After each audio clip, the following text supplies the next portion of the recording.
Mr. Ohtani. It just so happens you're the face of the team that beat the Blue Jays in the World Series last year. He is off to a good start with the bat, hit a home run yesterday. He will be the starting pitcher for the Dodgers on Wednesday afternoon. Fouls another one back, and Scherzer's out in front 0-2.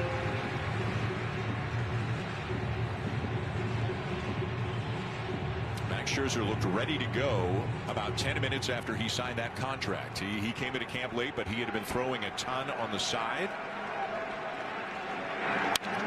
Off the end of the bat to center field, and that ball is going to be caught by a sliding Dalton Varsho. And this is what I meant by improved pitching, a good lineup, and a very good defense. The pitchers know what they have behind them. This is an excellent pitch by Scherzer. Gets that changeup down and away off the plate. Ohtani can cover so many pitches, but a good jump by Dalton. Number 2 hitter is getting booed, and he wasn't even with the Dodgers during the World Series last year. But of course, a lot of people hoped and thought maybe Kyle Tucker would be a Blue Jay, and the Blue Jays were in on it. Were in on him right down to the very end, it sounds like. But instead of taking what was reportedly a 10-year offer from the Blue Jays, he took a 4-year offer with a very high AAV of $60 million per 4 years and $240 million. And so he is an LA Dodger. The strong get stronger. 4-time All-Star. Curveball misses just outside, and it's 3 balls, no strikes. If there were any weaknesses, I think it was obviously at the back end of the Dodgers bullpen last year, and of course in the outfield. So what did they do? They went out and got pretty well the best in Edwin Diaz as their closer and Tucker in the outfield. That'll catch the corner, says home plate umpire Shane Livensparker, and it's 3-1. Scherzer, 41 years old, with the enthusiasm of a 21-year-old. That is just high, and it's ball 4, a 1-out walk for Tucker. So a man on, and now Freddie Freeman comes to the plate. And Freeman gets a much different reaction, doesn't get nearly the booing that Ohtani and Tucker got, and he gets some cheers, and that's because people remember that, of course, he has represented Canada in the World Baseball Classic a couple of times. Asked Freddie before the game if his dad is here. His dad came with him 2 years ago when the Dodgers were here and went to see old family and acquaintances and stuff, but they just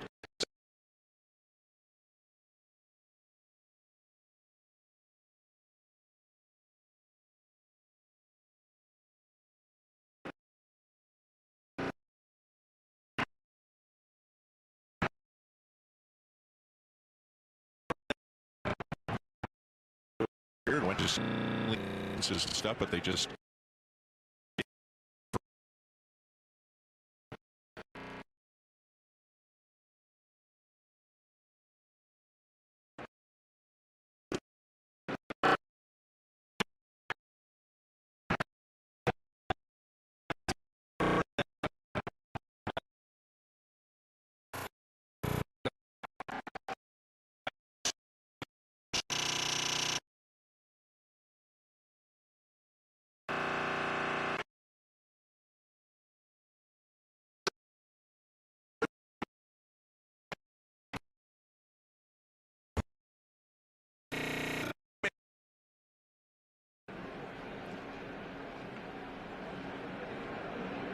Tucker not going, and Hernandez hits it deep to left field for a 2-run homer.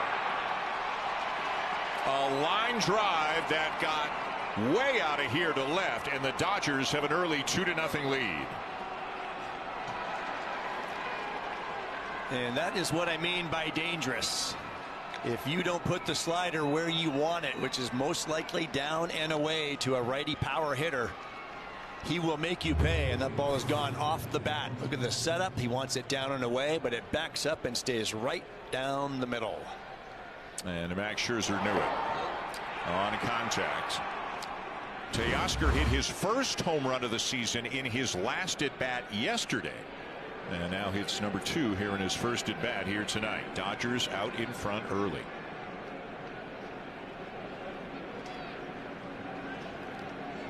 Here's Max Muncy.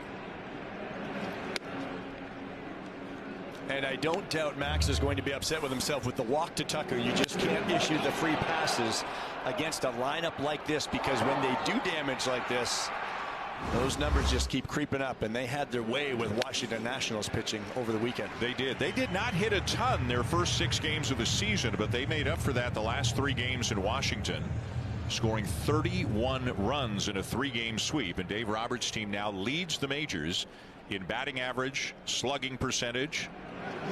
They are 4th in the majors in a run scored. And obviously, it's incredibly early. Things will change quickly. But even with Mookie Betts on the IL, all you have to do is look at the names, look at the back of the baseball card, as they say, and you can see how potent this lineup is. An oblique injury sidelining Betts.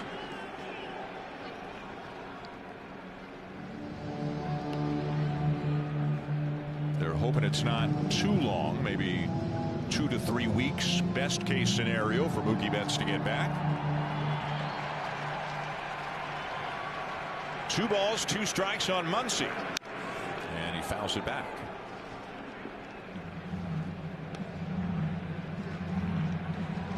Scherzer's velocity not quite where we saw it in the first starter. We saw a lot of 93s and some 94s. He's more in the 91, 92 range here in the early going tonight. Muncy, he always has a good eye. He will take a walk with the best of them. He's worked it full. He is as disciplined as they come. You're not going to get him to chase a whole lot.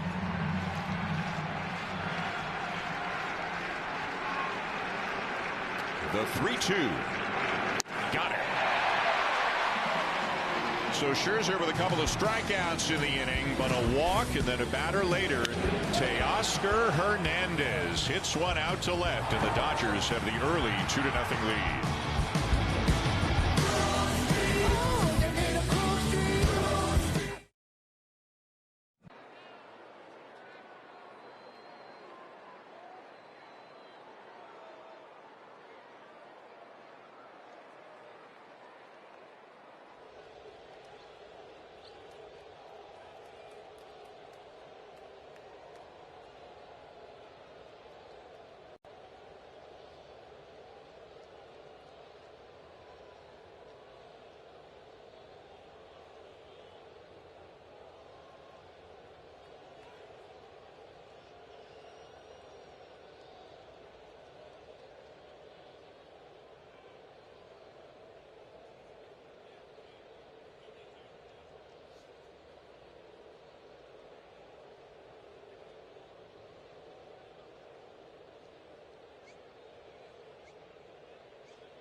Addison Barger not in there after the ankle injuries suffered yesterday, but Ernie Clement is, and what a World Series he had, as did Springer, as did Guerrero, and on and on. Kazuma Okamoto hitting in the cleanup spot. You see what looks like a lineup against a lefty, because even though this is not a regular starter, Justin Robleski, is expected to go multiple innings here tonight. He's 25 years old in his 3rd year with the Dodgers. 24 games last year. 2 of those were starts early in the season. He's just pitched in 1 game this season. He went 4 innings out of the bullpen against Cleveland exactly 1 week ago. Fastball misses a little down and in. Ball 1 to Springer, who hit .381 in the World Series, and so much happened. Remember, he didn't play in games 4 and 5. Had that oblique strain after a swing in game 3. Came back for games 6 and 7. Obviously hit the huge home run in game 7 of the American League Championship Series to send the Blue Jays into the World Series. This is popped up right side and fighting to get out of play, and it will. But I think for Springer and everybody else who was part of the World Series, you can't erase it or forget it. it happened, but I think they're all much more in the moment right now because they need to play better than they played in Chicago. And hey, if it's extra motivation playing the Dodgers, great, whatever works. But when I said tend to your own garden, they need to get back to playing their game of baseball, because John Schneider says it all the time. When we play our brand of baseball, we can beat anybody. But it hasn't been that way this past week. Robleski out in front, 1-2. Foul back. He's got a good fastball, and he will use it, especially at the top of the zone. That and his slider are his two main pitches. He'll also mix in a sinker and curveball and cutter, but those two pitches are the ones we're going to be watching tonight. Dave Roberts moves Shohei Ohtani back a bit. Whenever they can, they want to give Ohtani a little bit of extra rest. So if they've got 6 games in a row without an off day, they'll probably slide somebody else in there, and Robleski is that guy. So Ohtani is going to start Wednesday afternoon. Full count. Davis Schneider on deck, then Vladimir Guerrero Jr. here in the bottom of the first.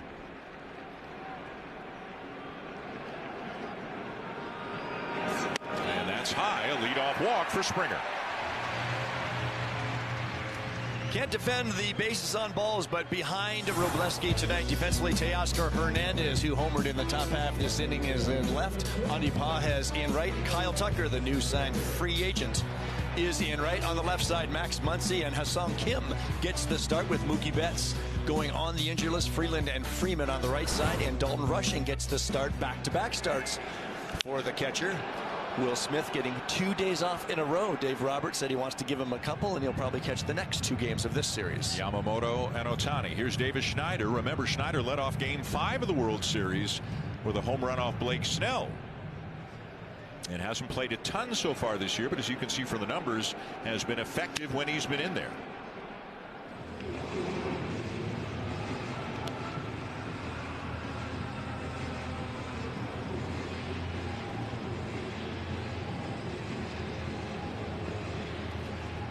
Springer the lead, and a couple of strikes on Schneider.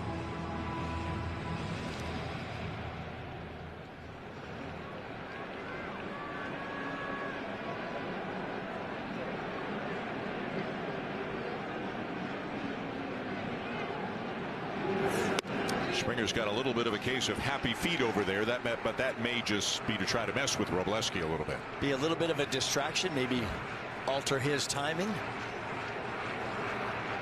Tough to run on a lefty.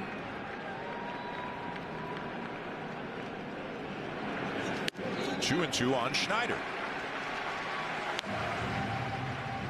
who steps out, looks down to Carlos Fabulous.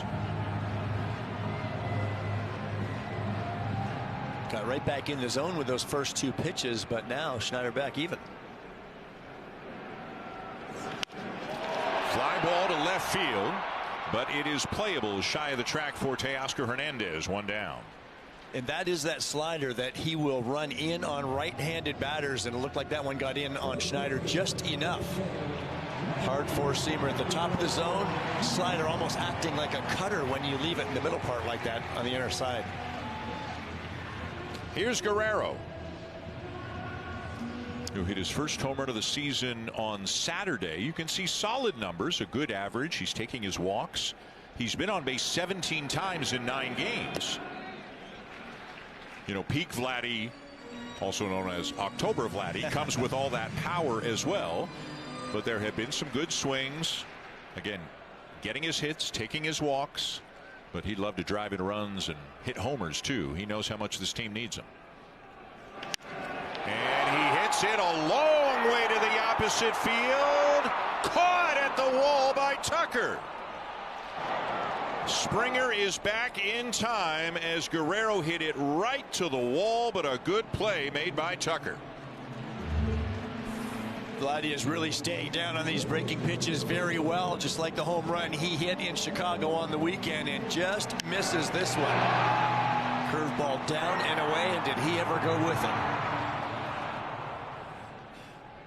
Robleski pumped up, a foot, maybe 2 away from at least being an extra base hit off the wall, but instead it's out number 2, and here's Kazuma Okamoto, hitting .235 with a couple of home runs in the early going.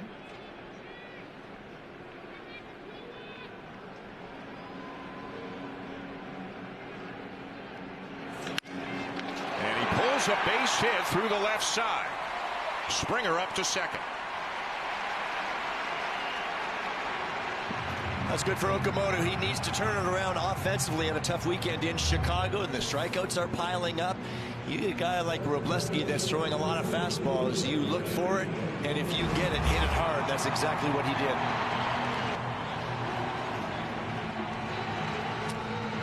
So with 2 on, 2 out, Dalton rushing the catcher, looking into the dugout, getting some instructions from the dugout as Ernie Clement makes his way to the plate.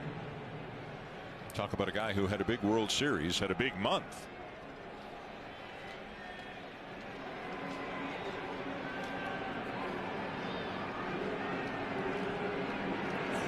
Down and in, ball 1.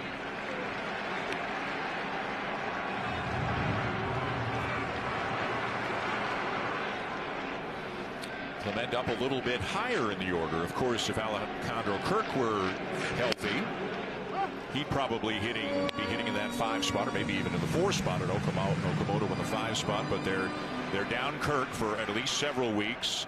Don't know how long Barger is going to be out. Kind of a day-to-day situation right now. Little looper right center. It's going to drop. Springer around third and in to score, and the Blue Jays have their first run of the night. Ernie just gets hits, keeps getting hits. He finds a little spot in shallow right center field, and that is a big 2-out base hit with a runner in scoring position. It's been a little hard to come by for Blue Jays hitters lately, but it gets him on the board. In their last 6 games, they were just 6 for 46 with runners in scoring position. They get a 2-out base hit, have their first run. Okamoto to second, Clement at first. Here's Dalton Varsho. 0-1.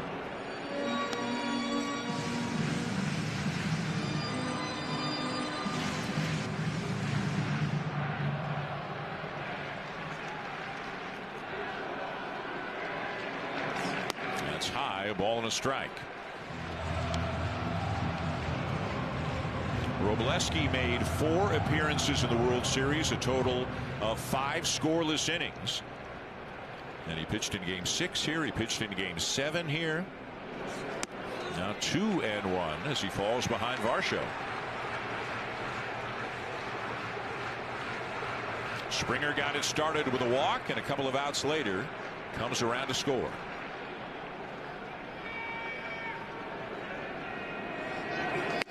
3-1 on Varsho. That could be such a big run for the Blue Jays here early, just for their psyche. The offense has not been what they want it to be yet. You give up 2 in the top half, and you come right back with 1 of your own. And ball 4 to load the bases.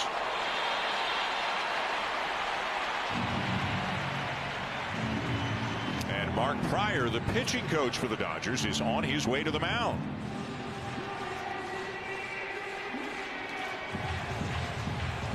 Remember, this would be Robleski would be the spot starter, the long man, swing man, whatever you want to call it. He's the number 6 guy for them. Made 1 appearance earlier this year in relief, 4 innings, 3 runs against Cleveland.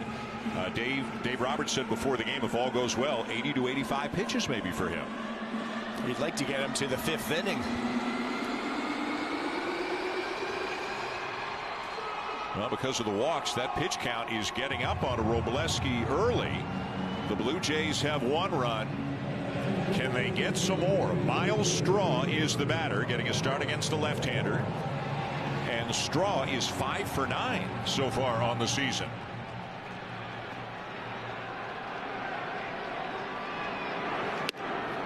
He'll take strike 1.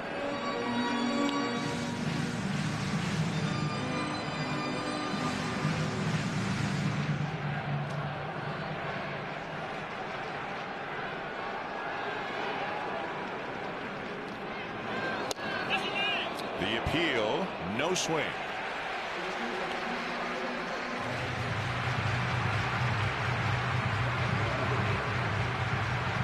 Okamoto at third. Clement at second. Varsho at first. 1-2 on Straw.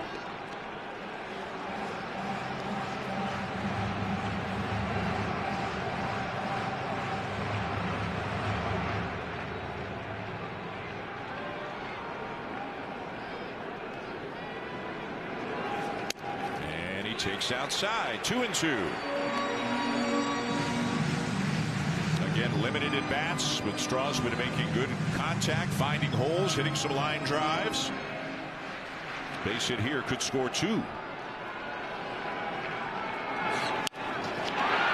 ball to short. The race is on, and it's won by Kim at the bag to retire the side. But the Blue Jays do get one of those runs back. Ernie Clement with a 2-out RBI single to shallow right center, bringing in George Springer. And at the end of 1, it's the Dodgers 2 and the Blue Jays 1.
Where he is pitching, but certainly the routine here, as we noticed, 6:31. As soon as the digital clock here at the Rogers Center turned to 31, he gets up and he heads down to the bullpen.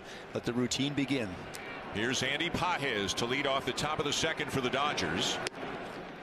And again, a guy who was off to an unbelievable start offensively, the National League Player of the Week. Look at those numbers for a guy who didn't hit at all in the postseason, to the point where Dave Roberts actually took him out of the lineup for games 5, 6, and 7. Of course, inserted him back in there defensively late in game 7, and he made that catch where he ran over Kike Hernandez on the Ernie Clement ball. There's a fastball in for a strike, and it's 2-1. So, and Pages apparently chasing a lot less, just swinging at the pitches he should be swinging at, taking the ones he should be taking. Scherzer is heavy fastball here in this at bat. That one he just threw at 93, which I think is his hardest fastball of the game. Again, we had seen a lot of 91s in the first inning. Gave up a homer, did strike out a couple of batters, but even 2 ticks, that can make a world of difference. 2 ticks, and interesting that he's gone to the heater this much. So is there an issue spinning the baseball? We'll see. Keep watching. We got a changeup there that's fouled off. This is from the top of the first inning after he struck out Freddie Freeman on a fastball at about 91. He looks into the dugout. I'm okay. Now, was that 100% about the fact that the velocity was down? We don't know for sure, but this is pop back foul out of play. It seems to jive with maybe Pete Walker watching the radar gun out on the scoreboard and saying, hey, Max, you all right? And Max saying, I'm okay. And we'll keep an eye on that. Was a slider there, and it wasn't a very good one. As it backed up on him, he had gone to the changeup previously. Sometimes if there's an issue, you might not spin the ball as much. his location was excellent in his start against the Rockies, and his velocity was very good as well. He looked as good as we've seen him, and that's why I used the words strong and healthy as he began this season. Again, the 2-2 out in front of it, foul ball. Got both the slider and the curveball. That's the slower one, bigger break. Pages out front. If you looked at the Dodgers numbers 3 days ago, Pages was about the only one really doing much offensively, but that's changed dramatically after scoring those 31 runs in Washington. Pages will reach for it and stay alive.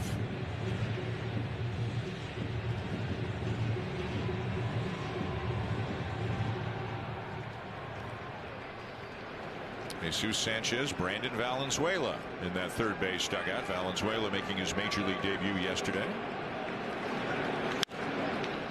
This is popped up, shallow right. Clement will call off Guerrero and make the catch for out number 1.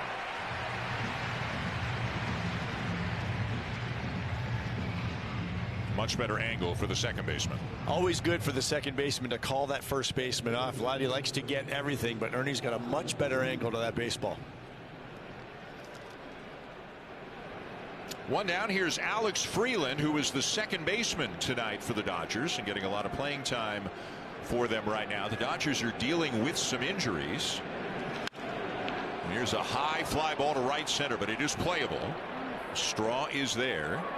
And that is out number 2 for the time being. Freeland getting a lot of time at second base. So 2 down in the inning, and that'll bring up Dalton Rushing, the young catcher for the Dodgers. A couple of years ago, one of the top prospects in the majors. The backup to Will Smith, who's a perennial all-star at the position. Just 5 at bats, but 2 hits and a home run.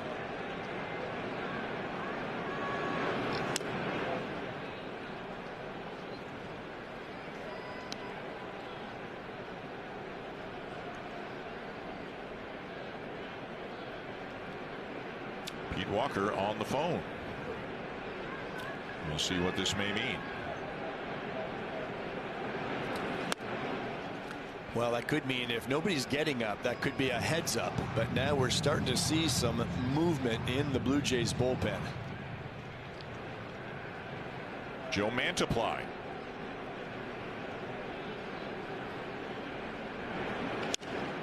That's lined into right. It'll be a base hit for Rushing.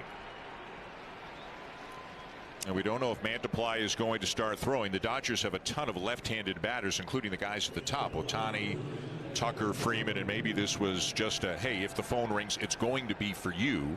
So why don't you head up top and just get ready? Do what you got to do. Something's going on, because Max's reply to somebody in the dugout was, I'm okay. Well, somebody's asking if he's okay. That's not good. So clearly he communicated something between innings.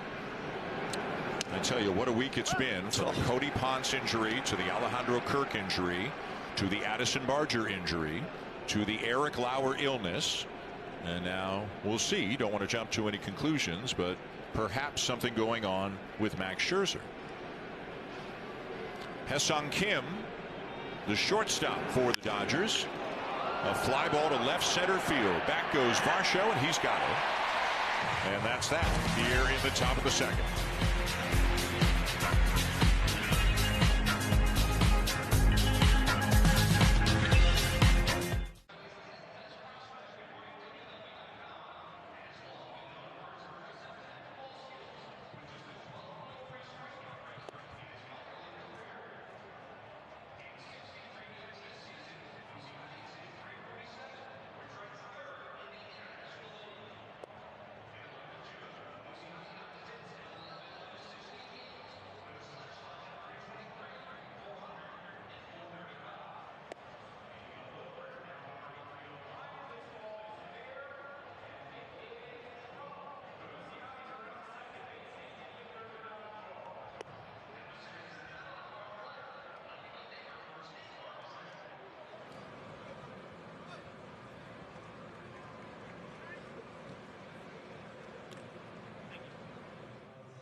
is certainly an understatement.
So plenty of international coverage of this Dodgers-Blue Jays matchup. Dale. Hazel, thank you. That is absolutely the case, and a lot of it is that the Dodgers get a ton of attention wherever they go, but that's not all of it. Some of it is what the Blue Jays did last year, what's expected of them this year.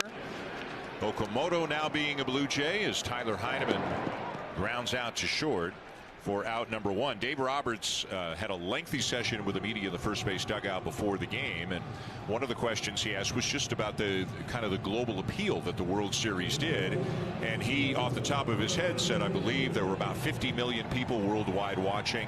The ratings were very big in the United States, huge here in Canada, and huge in Japan for obvious reasons as well. And then he went on to say, I thought both teams represented their cities and their sport extremely well, and I second that emotion. Yeah, so great for baseball overall. It was a fantastic World Series. Didn't end in the Blue Jays' favor, but he was asked about a lot of the memories of Game 7, and there were a lot of them. We were bringing up things before the game we forgot about because so much went on in this series, but especially in that crazy final game. One of them was Justin Robleski hitting Andres Jimenez with a pitch, and the dugouts emptied. And again, there were so many other things that were going on that that wasn't something that was on our mind. It kind of had faded into the background. He was sounding more relaxed today, understanding the stakes aren't as high. It's not October, but they have certainly seen it on their schedule as well.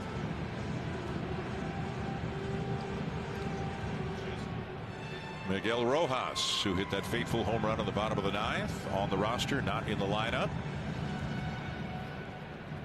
2-2, the count on Andres Jimenez, hitting .273 with a couple of home runs.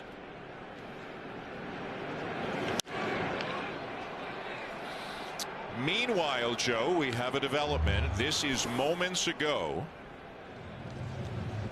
Max Scherzer, John Schneider, Pete Walker, conversation, handshake.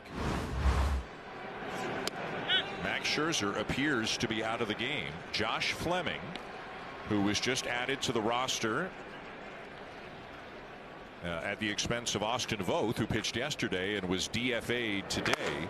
Josh Fleming is now up in the bullpen. This one lined to center, but Pages races over to make the play. So for the second game in a row, for very different reason, well, we don't know what it is. For the second game in a row, a Blue Jay starting pitcher only goes 2 innings. We don't want to speculate any further. We'll have to wait and see what we find out. But obviously, this was not the intent and what anybody had hoped for. Can't make this stuff up, Dan, and I'm sure John Schneider is saying the same thing right now. It doesn't seem like anybody's out of the ordinary upset about what's going on.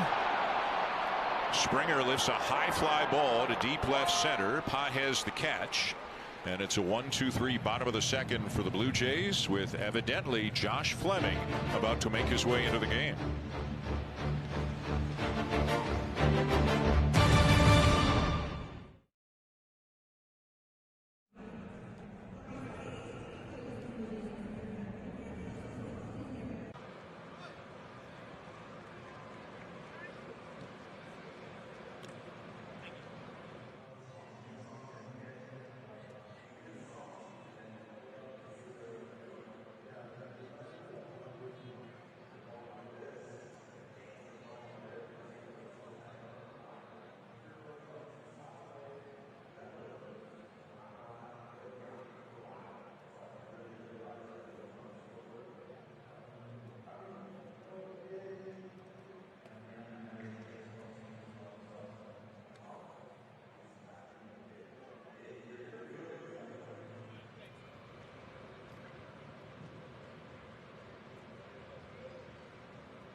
course, so this bird's eye view from outside the ballpark is provided by WestJet, the official airline of the Toronto Blue Jays.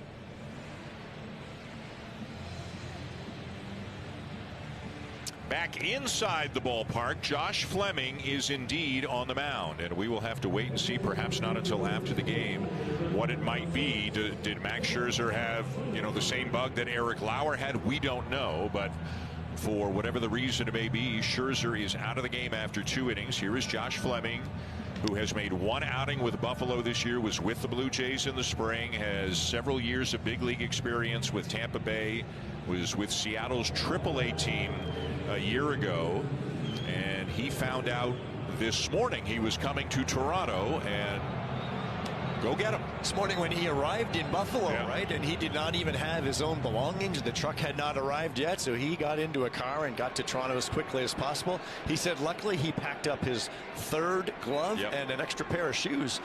The rest, clubhouse attendants had to outfit him in a Blue Jays uniform.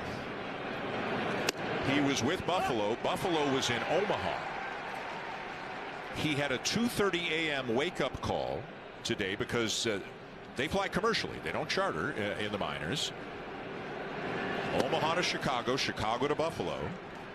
The truck with all the gear, because the team is flying commercially, the truck goes on its own. The truck takes a little bit longer to get from Omaha to Buffalo than the team does. So that's, as you say, he didn't have much of his gear. Slow breaking ball swung on and missed by Ohtani. And it's 1-2. He made 7 appearances, Fleming did, with the Blue Jays in spring training. And this is what he was expected to be. AAA starter, a depth option, can come up and give them some innings in a pinch. And this team is in a pinch right now. He has been a starter in the big leagues before. Blue Jays fans probably remember watching him quite a bit. Parts of 4 seasons with the Rays. Last year he's with the Pirates for 25 games, pitched to an ERA of 4. So this is a veteran guy that certainly knows how to pitch. Not overpowering at all. A sinker around 90-91, change, cutter, and curve. Little chopper off the bat of Ohtani. Fleming's got it, and the throw is going to go past Guerrero and down the right field line. And Ohtani is at second. And we'll have to get a look from a couple of angles. It almost looked like Vladdy was maybe sensing a collision at the base, but we'll have to get a better look and see exactly where that baseball was. Well, it looked like he was just cued off the end of his bat out in front of home plate, and he was getting far enough away from Heineman that Fleming may have called him off. Yeah, no, it was on the other side of Ohtani. Couldn't tell from up here, but nothing Guerrero could do, obviously. It was completely on the other side of Ohtani. So that is a base hit and an error on Fleming. Here's Tucker, who walked and scored on the Teoscar home run in the first.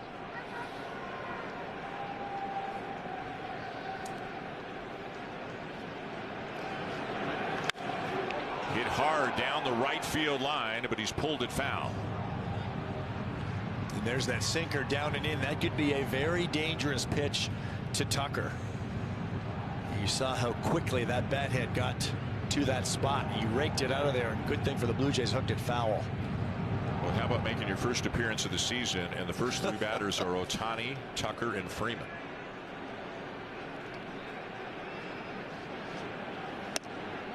Boy, he went right back in there too.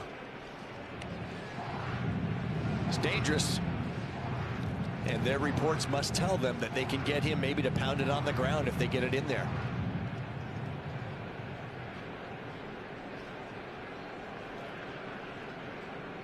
I'll look back, and the 1-1. Big cut and a curveball up in the zone, fouled back.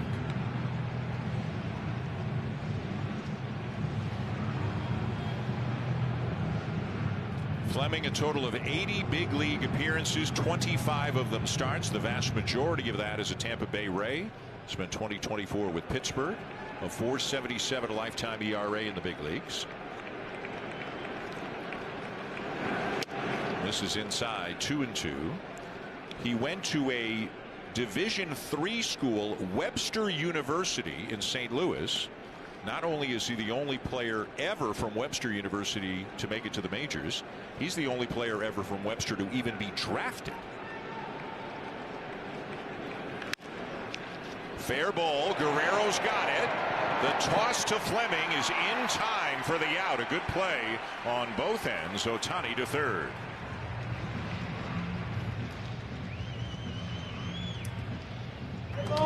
Tucker does his job by getting the runner over. He tried to tuck it inside that line. Good job to his glove side, Vladdy.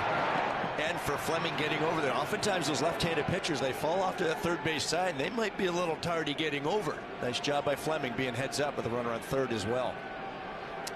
So now the infield comes in with that runner at third and one out, and the batter is Freddie Freeman, who struck out in the first.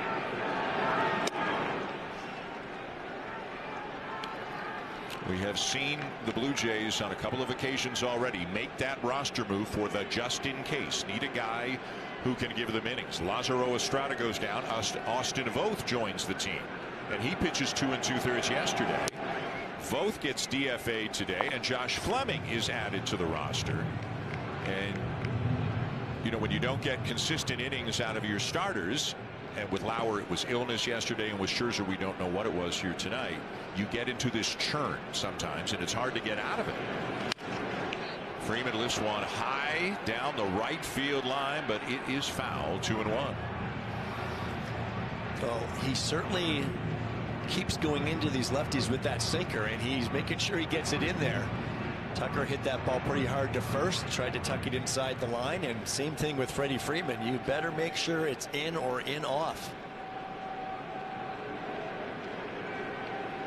2-1 the count. Fouled off, and it's 2-2.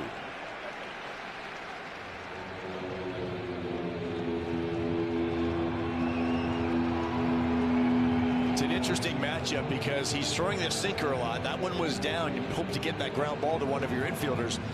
But as we know with Freeman's swing plane, he is a very good low ball hitter as well.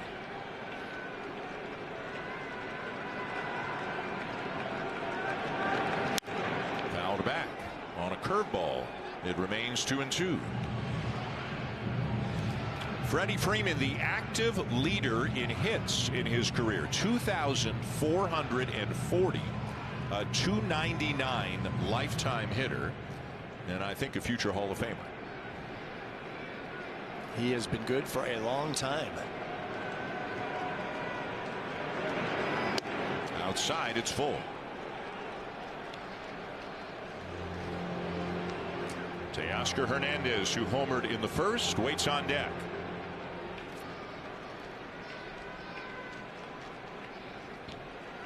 Ohtani at third, infield in.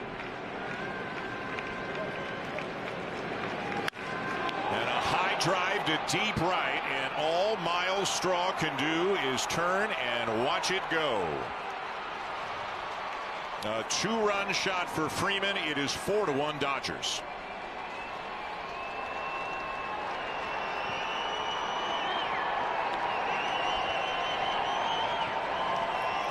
That's what I was worried about with these sinkers to the left-handed hitters, both to Tucker and then to Freeman. It looked like the game plan. They wanted to try to get it in there. Now he's going away. See, Heineman wanted it away, and he knew right away. Look at Tyler's reaction, because he knows that if you're going away and you miss into these dangerous hitters, you could be in big trouble. And Heineman knew right away when they missed their spot, that ball's not coming back. So it is 4-1 here in the third. The second 2-run homer of the game for the Dodgers. And the batter is Teoscar Hernandez, who hit that home run in the first.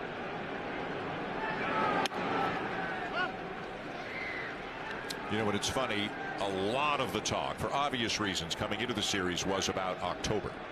But right now, I think what's on the minds of just about everybody here at the ballpark, and I would imagine fans watching at home, is what's going on with these Blue Jays right now. There's a lot going on, yeah, and a lot of it's not good. They have not been themselves. They're battling all kinds of injury bugs, and we'll find out soon, I'm sure, why Max Scherzer has departed from this game. Hernandez rolls one up the middle. Jimenez to his left, and he'll get him by a step 2 down.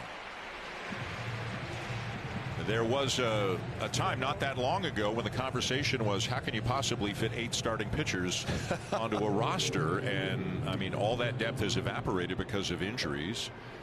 And again, some guys are coming back, right? Like Savage is getting closer, and Barrios is getting closer, and you know, Lauer's going to feel fine, I would imagine, 5 days from now when he starts. And if we get something on Scherzer, we'll pass it along.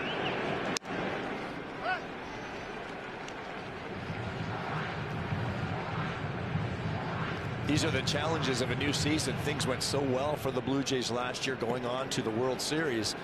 But every year is a new year, and it presents new challenges. It's not a given that everybody's just going to take that next step. And the way we're seeing it already, there might be a couple steps back, but you have to get through these difficult times. And these guys know there are 162 games. It's a long season. Didn't start out great last year either. But it's just a different feel this season. Muncy grounds one up the middle for a 2-out base hit.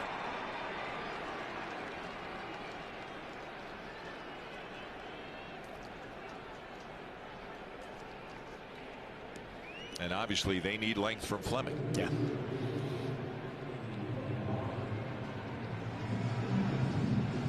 They didn't use everybody yesterday in Chicago, but the guys they saved are, you know, their top leverage relievers. They didn't use Hoffman, Rogers, Varland, Fisher. Nance and Fluharty were probably down, so they've got some guys, but you don't want to run through 4 or 5 of those guys when you're on the wrong side of the scoreboard. That's right. The challenge is you want them to pitch in leverage. Yeah. Now they're going to have to score some runs to make this a close game again. A lot of baseball to play, but Josh Fleming's got to find a way to limit the damage out there. Here's Andy Pages, 0 for 1, popped up to second in his first at bat.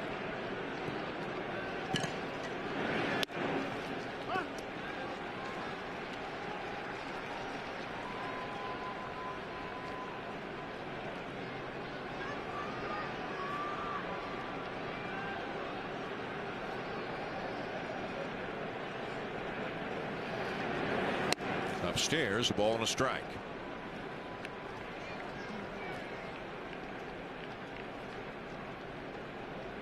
So as if the offense wasn't strong enough, it looks like Pages has taken a step. Hits it sharply, and it gets through Okamoto. Schneider runs it down, but around to third comes Muncy, and into second goes Pages.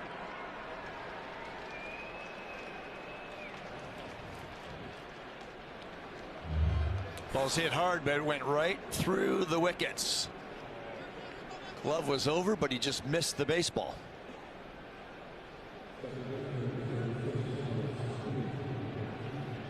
Still waiting on the scoring on the play. It is second and third, and at least for now it is an error charged to Okamoto, the second error committed this inning by the Blue Jays,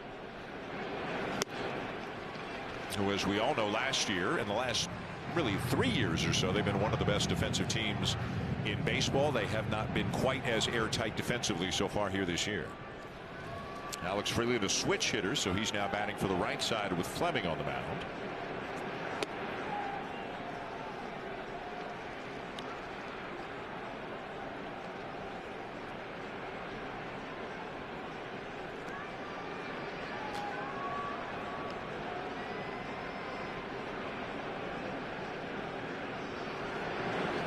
Freeland, a third-round pick in 2022, spent most of last season at AAA, did not play at all in the postseason, was not on the playoff roster at all for the Dodgers. He got the last position player spot on the team in spring training. And granted, the Dodgers are down a couple of players right now. Tommy Edman and Kike Hernandez are both on the IL. Nice season in AAA, but now they're seeing if he can't make that jump at the major league level. They've got Freeland, they've got Ha-Seong Kim, who came up when Mookie Betts went on the IL, and they've got Santiago Espinal. He was a hero yesterday. Yeah, he had a big 2-run single for them. Another former Blue Jay, another very popular guy when he is here. He is on the Dodgers this year.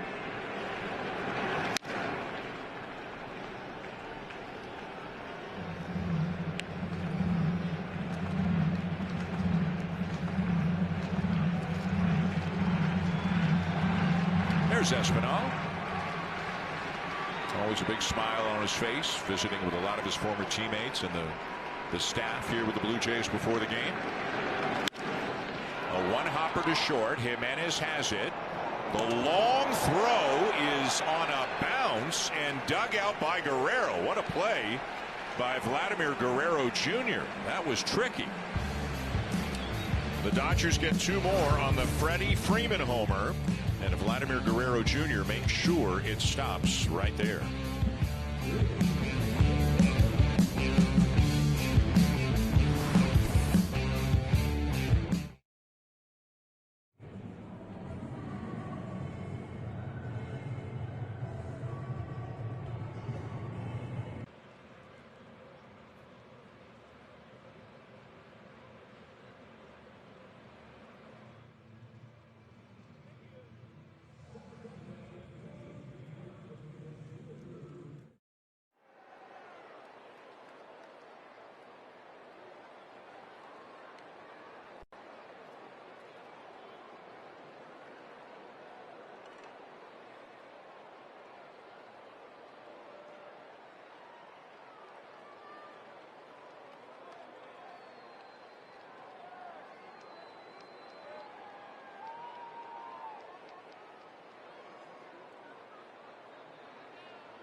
Live performers and prizes, and kids can run the bases following the game just like their favorite Blue Jays. Visit bluejays.com/promotions to get your tickets today.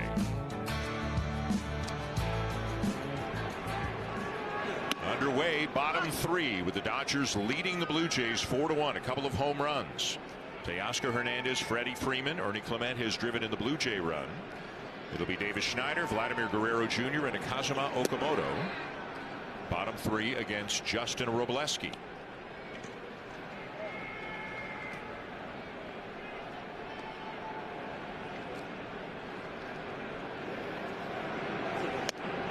Taken just inside by Schneider for ball 2.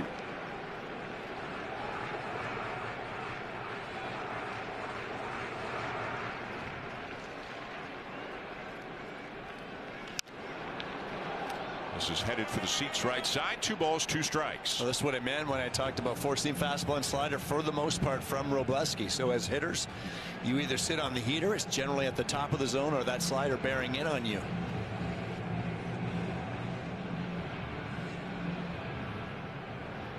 Got that slider inside on Schneider last time up and jammed him a bit. Swung on and missed. Robleski gets Schneider.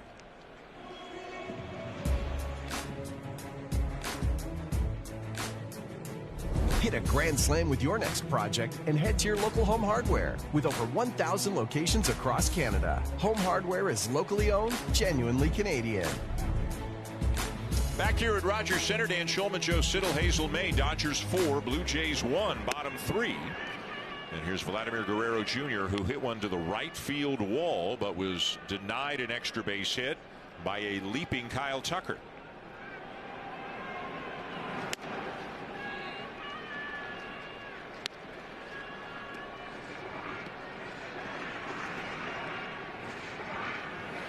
Pete Walker's got a lot on his mind because he's got a lot of pitchers dealing with physical ailments of one form or another here very, very early in the season. And again, reinforcements are coming.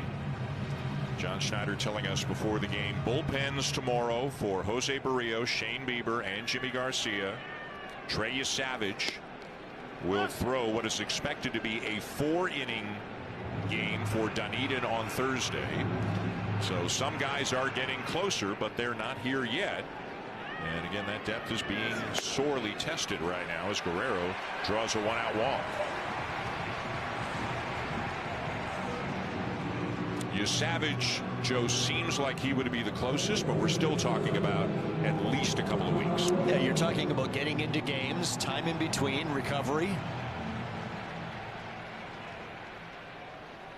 Kazuma Okamoto had a base hit his first time up. Ground ball to short. Underhand toss to second for one and on to first. A double play, and that is the inning. 4-1 Dodgers at the end of 3.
Partner of Major League Baseball, Pete Walker, John Schneider. Joe already had to make a decision, again for reasons unknown. Obviously something going on with Max Scherzer out after 2 innings. Josh Fleming is now in, and they'd like to get a lot of mileage out of him here tonight, but they're having to make all kinds of decisions they didn't anticipate having to make this early in the season. Yeah, and you hope that with Spencer Miles having pitched yesterday, he's probably down, so I would count him out. Joe Mantiply pitched, but I'm sure you can get something out of him today. I'm thinking you're going to have to see Tommy Nance, Braden Fisher, and just kind of continue to piecemeal. And I think Josh Fleming is the important one right now because it's almost about survival. He might have to be out there right now, even if he gives up a few more runs. And he hits Dalton Rushing to begin the top of the 4th.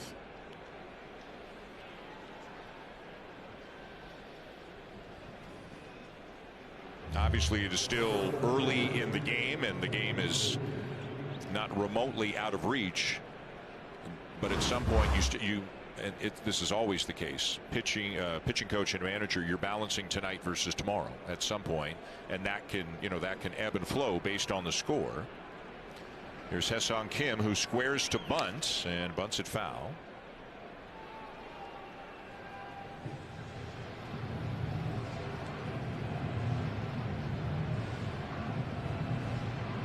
Like Heineman took that foul ball off his fingers.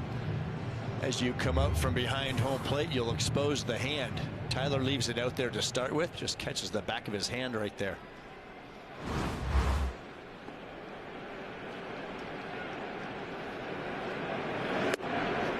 Kim takes it, ball 1. I cringe when I see catchers in their setup and their hand just sitting there fully exposed, because you can't defend it. A foul tip, you can't react that quickly. And when you are down on the one knee, you're a little bit more exposed. The old traditional stance, I would have my throwing hand in behind my glove. Now it still at times will be exposed if you're going to receive a pitch.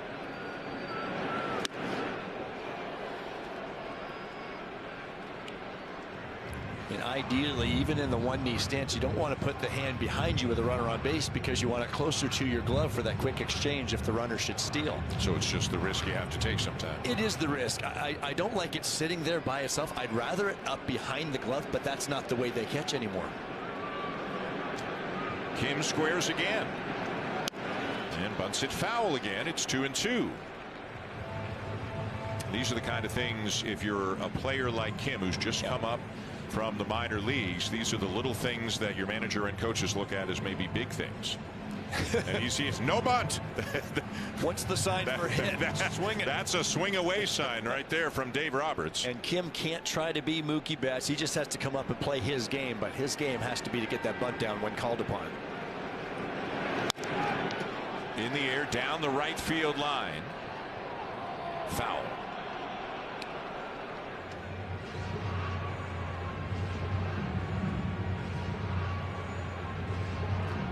Fleming at 40 pitches already.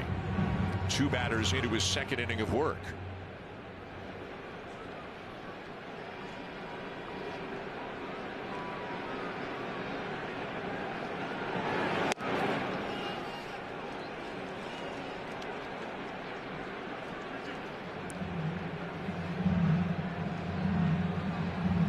In his one outing with Buffalo 5 days ago, he threw 57. So I think we can assume he's got at least that many in him, and they're going to ask more than that probably. All 4. The first 2 have reached.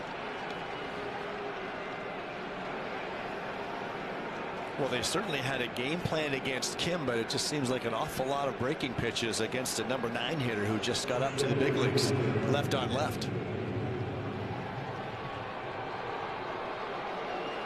And now Ohtani, here's a few boos, but not nearly with the enthusiasm, for lack of a better term, of the booing off the top of the game. Again, I think these Blue Jay fans are thinking more about the current state of their own team than anything that happened in October right now. And Ball 1. Less than ideal strategy when you hit the number 8 hitter and then walk the number 9 hitter to turn this lineup over. Any lineup, but especially these guys.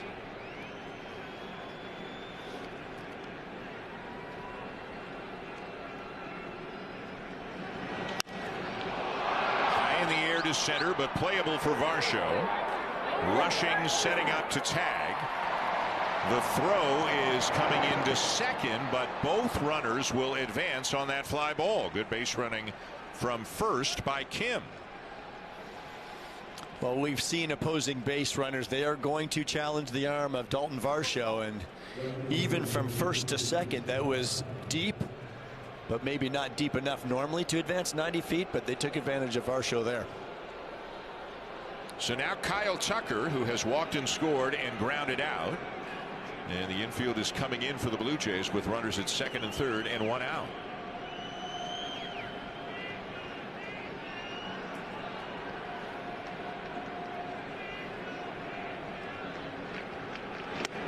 Check swing, and it's a called strike on Tucker, who spent parts of 7 seasons with the Astros. Didn't play a whole lot his first couple of years. Was a Cub last year and then became a free agent, and again one of the most highly sought after, maybe the most highly sought after free agent. Signed that huge 4-year deal, and he'll lift one way up in the air to right center. Will the ballpark hold it? It will. Varsho will make the catch, but in to score is Rushing. Kim comes to third, and the sac fly makes it 5-1. Sky high indeed. He sends Varsho all the way back to the ball, and that was as high as it was far, and he has just enough room. And once again, both runners picking up 90 feet. Out number 2, and here's Freeman, who homered his last time up.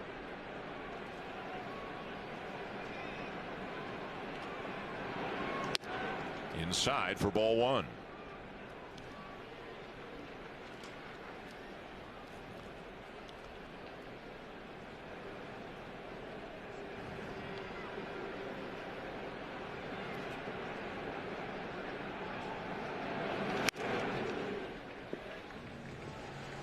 Pretty good healthy swings off Fleming. Hitters feeling very comfortable. Doesn't have the big fastball. Sinker, curveball, change up to the righties. And he's used that sinker at times into lefties to try to keep them honest.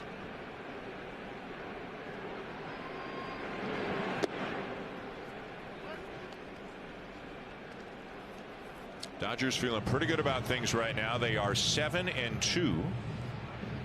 They swept the Diamondbacks, actually lost 2 out of 3 at home to Cleveland, and then swept the Nationals in Washington before coming here.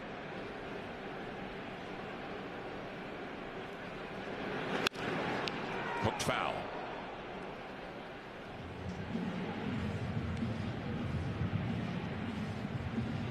And as you said earlier, on paper, they're only stronger than they were last year with the additions of Kyle Tucker and Edwin Diaz. You make 2 additions like that. They didn't just go out and get a reliever. They got one of the best closers in the game and then an outfielder in Tucker.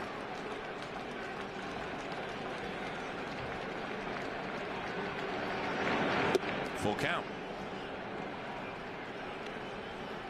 Those curveballs are just sweeping so far away. Hitters not even offering at them. Look at both Tucker and Freeman, pretty comfortable swings. Over 50 pitches now for Fleming through an inning and 2/3. Ball 4.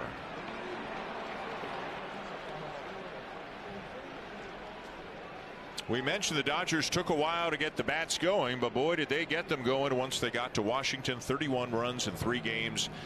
And again, this early in the season, these kinds of ranks can fluctuate wildly day to day, but leading the majors in batting average and home runs, 2nd in OPS, 4th in runs per game. Well, big difference too facing the Washington Nationals pitching staff near the bottom of Major League Baseball compared to Cleveland. Said that they took that series from them. But this is where you hope the Dodgers coming into this series is also facing a pretty good pitching staff in the Blue Jays. But when you see Max Scherzer go 2 innings and then they're into the bullpen already, they're going to have to be piecemealing this thing and hope for the best for their next 2 big boys in Gausman and Cease the next 2 days. Max Muncy is in the on-deck circle. Teoscar Hernandez is the batter. Hernandez a home run in the 1st, a ground out in the 3rd.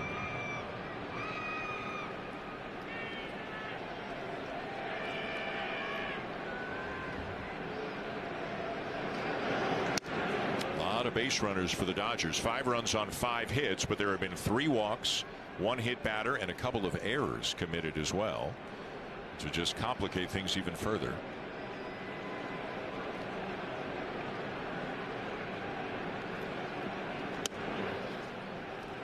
Two and 0, and Heineman's going to challenge this one. The catcher challenge to call a ball.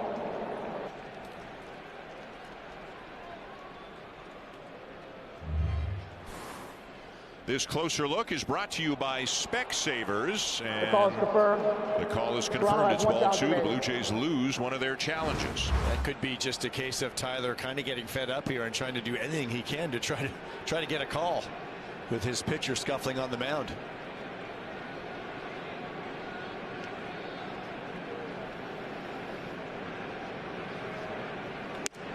There's a strike. 2-1.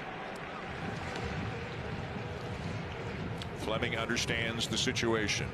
Added to the roster, he knew they needed length, and he'll just try to give them as many pitches, get as many outs as he can. The life of the the guys kind of on the fringes of the major leagues, going up and down again. Lazaro Estrada pitched Saturday, Austin Voth Sunday, Josh Fleming tonight. I think you and I both think there's going to be another roster move for tomorrow, because you've got to get another length arm here just in case something goes wrong tomorrow night. That's just the flavor of the day, and they're just going to keep running him in and out. But that's why you need these guys that they've got big league experience, but they're not good enough to be on a big league roster, so they will go to AAA and come up if needed. But it seems like you can talk about a roster churn. We've seen a lot already, and there are more coming. The 2-2. He got him. Hernandez went around, and that'll retire the side. One more run for the Dodgers to lead 5-1. You are watching Rogers Blue Jays baseball on Sportsnet.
Sunday, Dan. His team-leading 4 multi-hit games this season is tied for 5th among all American League hitters. Dan.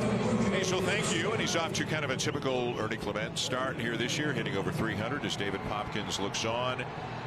Ernie had his best year in the big leagues last year. Hit 277, 151 hits, 35 of them doubles. And defensively was a Gold Glove finalist at 2 spots, third base and the utility Gold Glove award.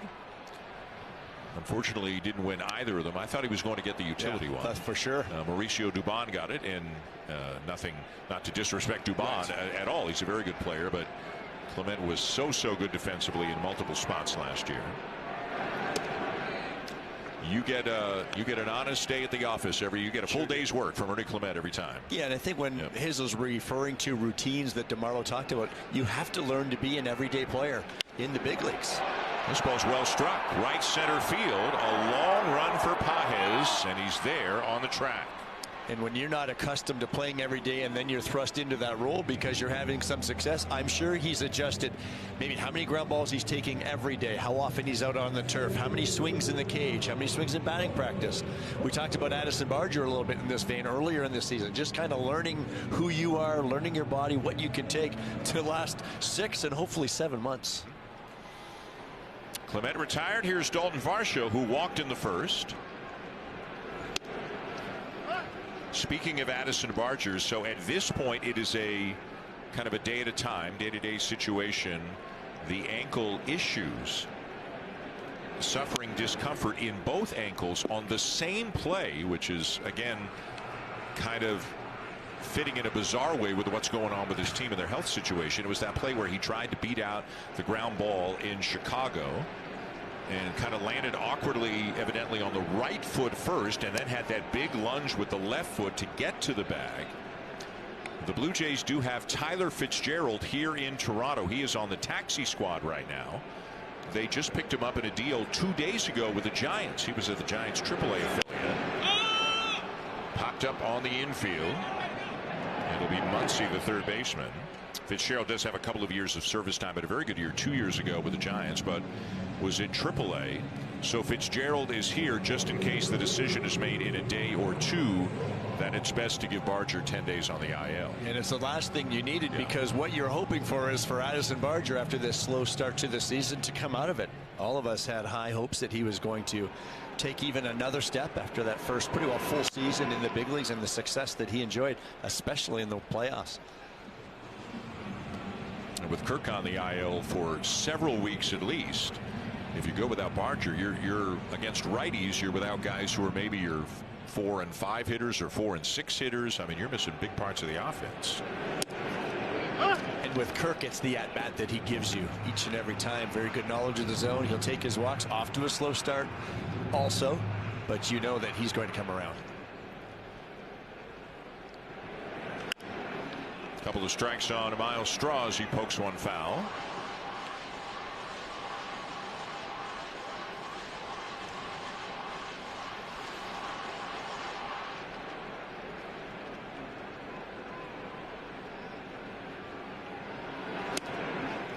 And that gets back out towards the mound, and safe at first is the call.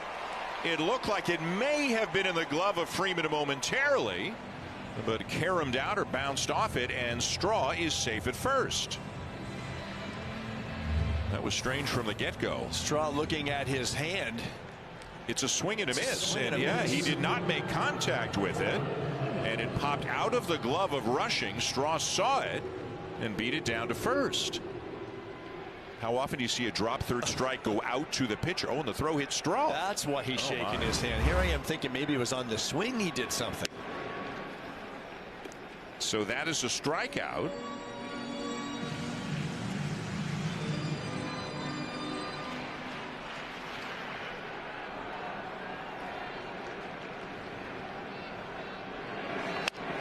And now a ground ball over the mound out to second as Heineman grounds out. That will end the bottom of the fourth. It is still 5-1 Dodgers.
We're in game one of this series between the Blue Jays and the Dodgers, and it is not going the Blue Jays' way. If you're just joining us, Max Scherzer left the game after 2 innings. We have not gotten a report as to what the reason for that was. Teoscar Hernandez hit a 2-run homer off Scherzer in the first.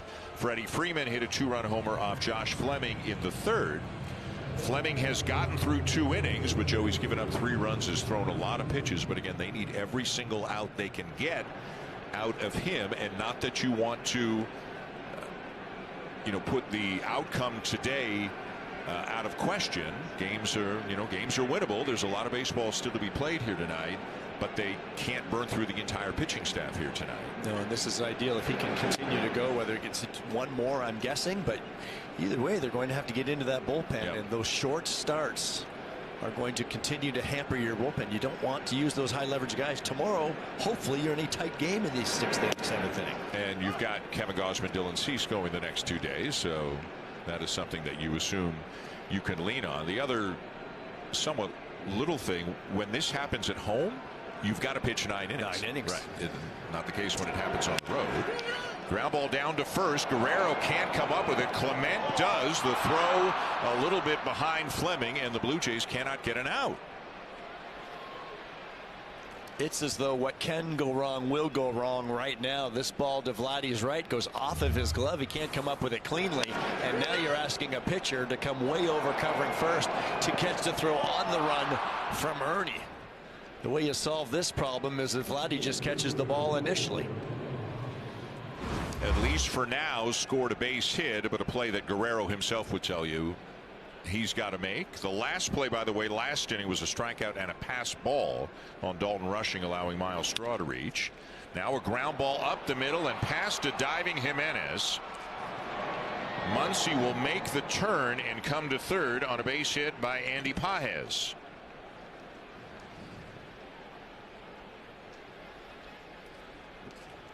Well, Fleming got the ground ball he was looking for, but it was just out of the reach of Jimenez.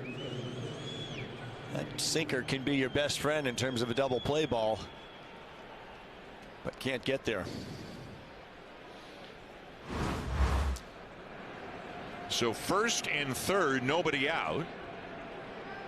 Already 5-1 Dodgers. Here's Alex Freeland.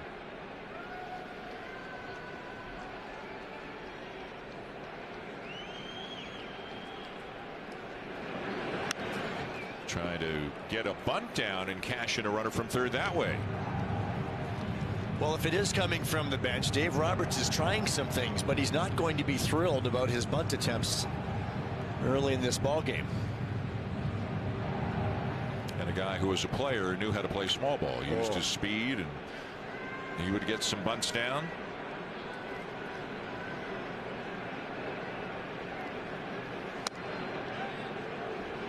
One and one.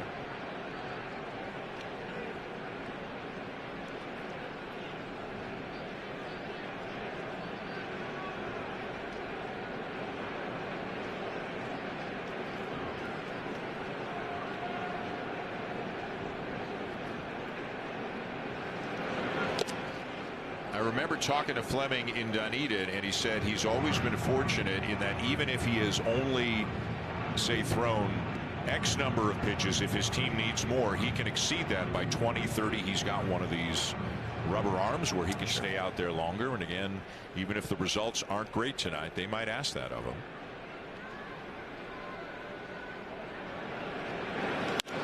Ground ball up the middle, backhanded by Clement. Step on second, throw to first, double play. In to score is Muncy. It is 6-1.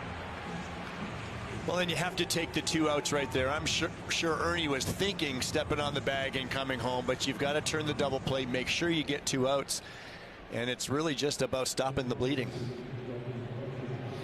No RBI on that play for Freeland. 2 down on the base is empty, and here's Dalton Rushing.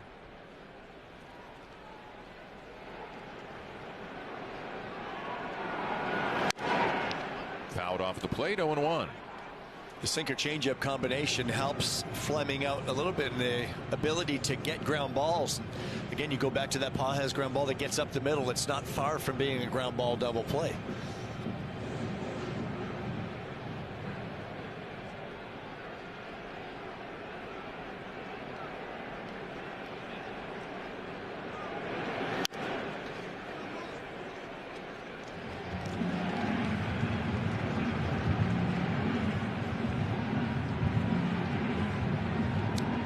Been a tough few days for Pete Walker. Everybody knows how much it eats at him when things aren't going well, and now they've got all kinds of injuries to deal with as well.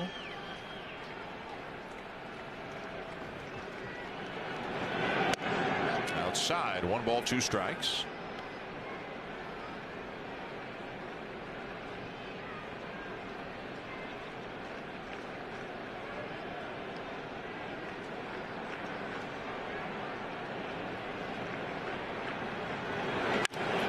Lined into center, a solid base hit for Rushing, his 2nd hit of the ball game.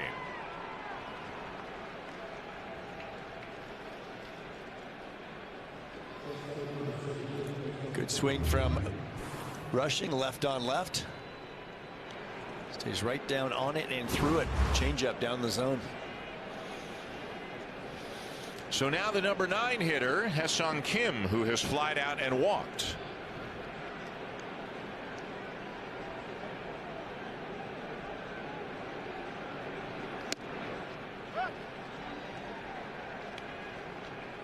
.70 pitches now for Fleming. At some point there's a limit, obviously. Yeah, and I would think he's awfully close. Yeah, I would think, but they'd love him to get this 3rd out and then turn it over to somebody fresh next inning. Ohtani is on deck. If it gets beyond Kim here, it's back up to the top of the order as the conversations continue in the dugout.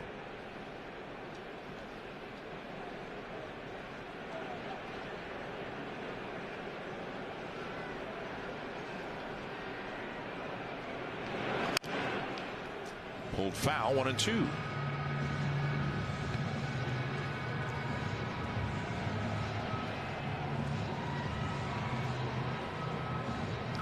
Pete's trying to fast forward the innings on that banner up there. Just a helpless feeling when you're undermanned and trying to save some arms. Kim rolls over on that one and fouls it off again. And there is the phone call.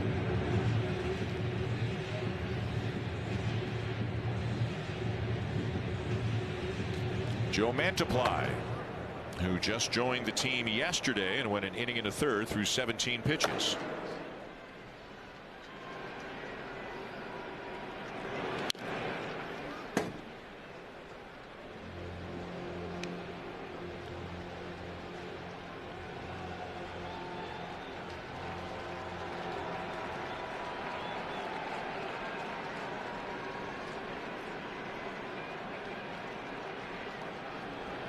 Runner at first, 2 down, and again the 1-2 pitch just misses. 2 balls, 2 strikes.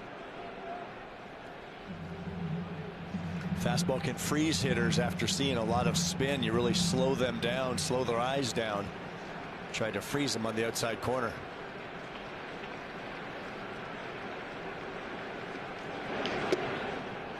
Full count. Ohtani would be next.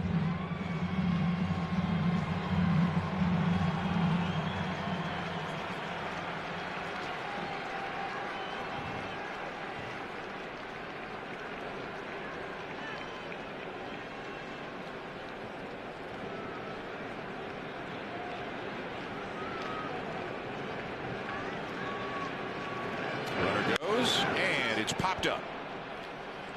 Clement backpedaling. He is called off by Straw, who makes the catch, and that is out number 3. 6-1 Dodgers through 4.5, and time for an update with Jamie Campbell.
hit in this winning inning, you could win amazing prizes courtesy of Rogers Beyond the Sea.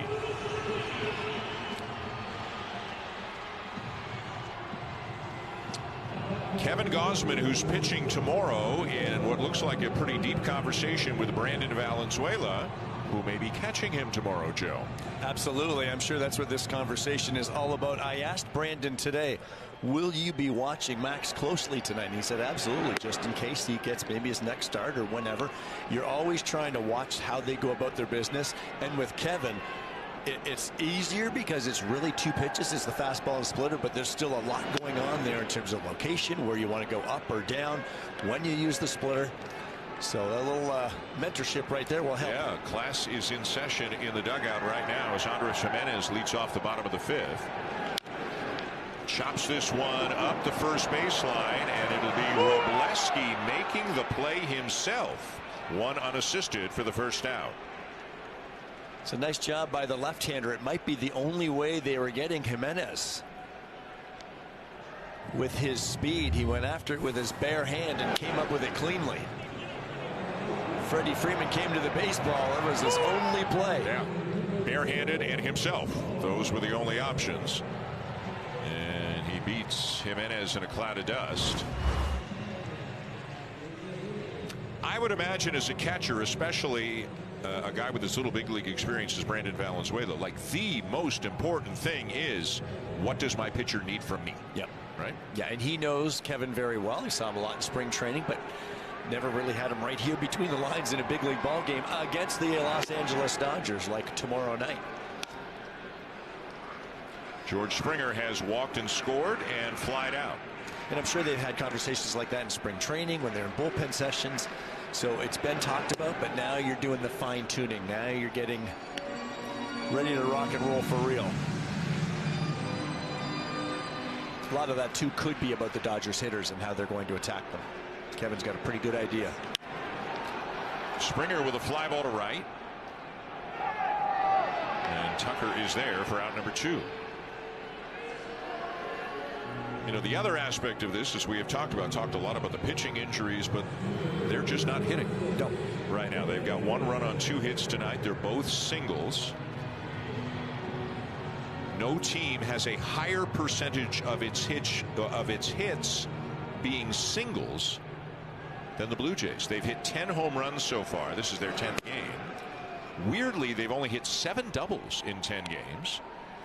If you look at some of the underlying stuff, it should be a little better, but you know, you don't want to make too much out of that. But the contact has been better than the results, but they also haven't done much with runners in scoring position. And I mean, they're just not hitting like they did most of last year. Everything is magnified early when the numbers are up on the scoreboard, right? You can see what they've done the first 10 days. You have this kind of a 10-game stretch in the middle of July. It's not as noticeable. It's kind of glaring right now. There's a ton of baseball left to be played, but boy, they're just not swinging it like they did last year, for most of last year. Well, and it started similarly last year. Yes, it did. The offensive That's numbers fair. may have been a little better, but they weren't scoring a ton of runs, and they kind of went through a stretch like this. And what was that one word we heard so often from John Schneider? I know the one I remember mostly. It was damage.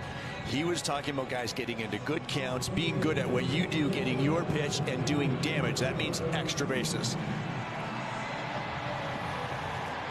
Here's Guerrero, came close to doing some damage with a fly ball to deep right, a leaping catch made by Kyle Tucker. Then Guerrero walked in the 3rd.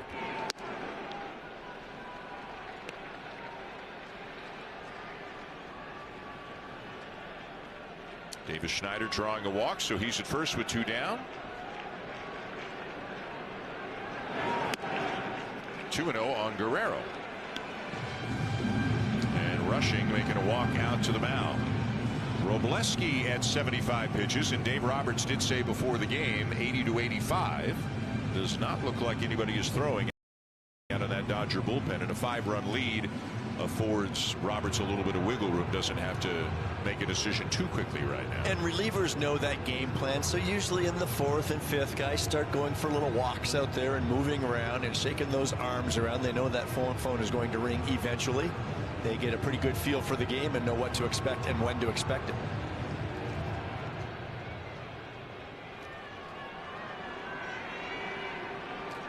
The 2-0. In for a strike, 2-1.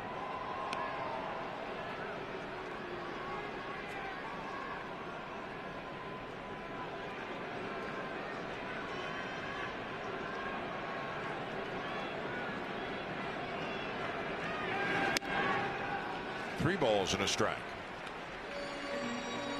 Wroblewski's been anywhere from about 92 to 97 with his fastball tonight. Yeah, that fastball velocity was up closer to 96, 97 last year a lot. His first appearance this year is down a bit. Chop to the right side. Barehanded, and what a good play made by Freeland. Got some help from Freddie Freeman with the stretch on the back end of the play. And that will end the inning. A bouncer to the right side. Look at how far Freeland has to come to make the play. Dodgers are making the plays right now.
Over Rogers Center on April 24th. The first 15,000 fans will score a Blue Jays retro logos hoodie.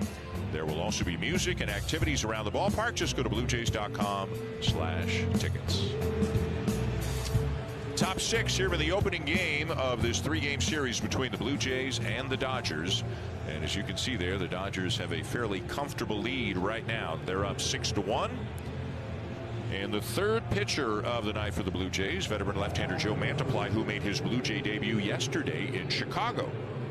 Retired all four batters he faced, including 3 strikeouts. He'll face the top of the order, beginning with Shohei Ohtani, who wanted to see one as he takes ball one.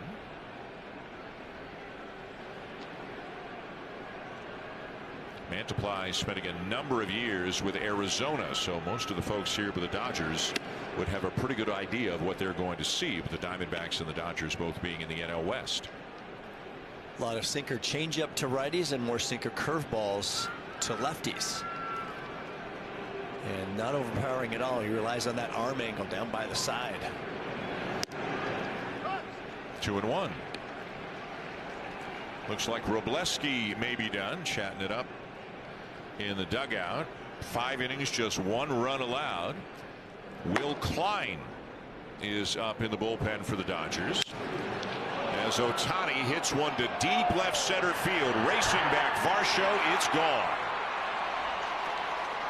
His third of the season. It is 7-1.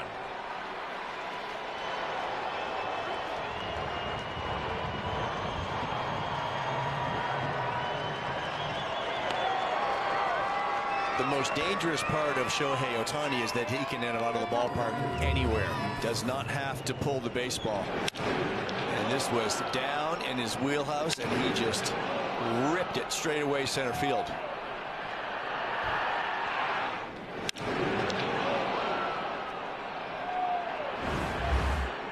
One of one, that guy.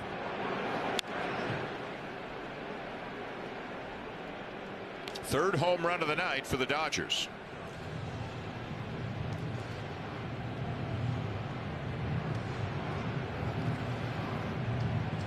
Kyle Tucker, a walk, a ground out, and a sac fly.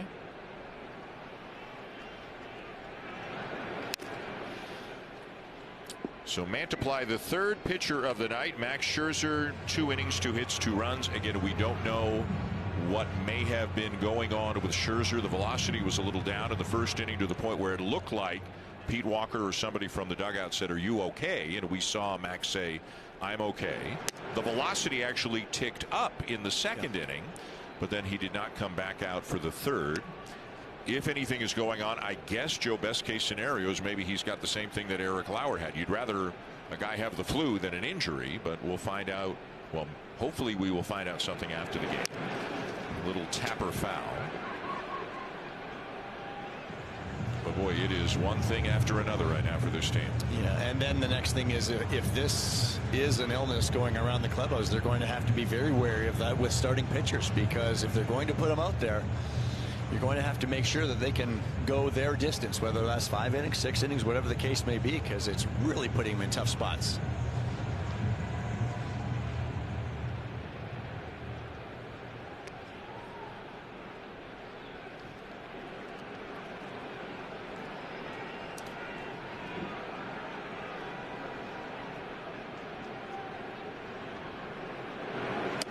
Two and two on Tucker.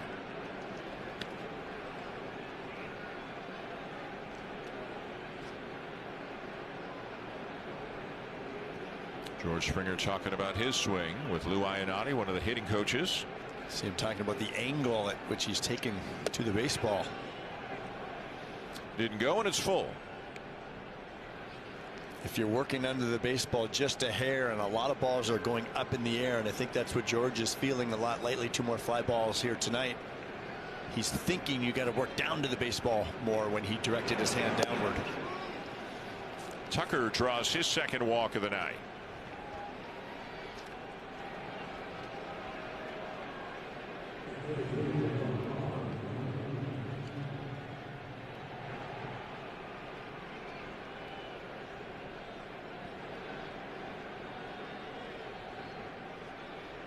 Now Freddie Freeman, a strikeout, a 2-run homer in the third, and then a walk in the fourth.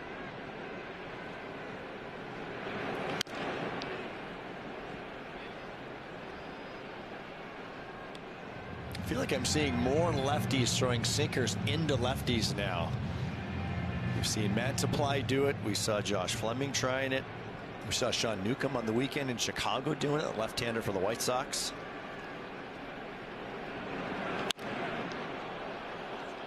And then that breaking ball sent down the left field line, slicing foul out of play. It's a good outing for Robleski. Yep. Remember, they've got Yamamoto and Ohtani pitching in the next 2 games. Roki Sasaki had a rough one last night. He has not been able to really get sorted out and to be consistent. Blake Snell is on the IL right now for the Dodgers.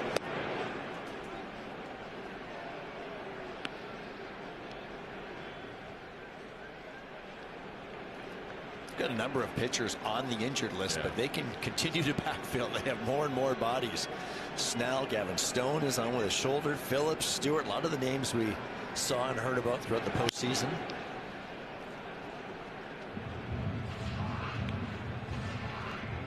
I've always had a lot of injuries on the pitching side in recent years, but have always had tremendous depth and really the ability, because they're so talented. Not that they don't worry about April, but it's all about October, right? It's all about just not taxing people too hard, moving guys in and out, giving them a rest when they need a rest,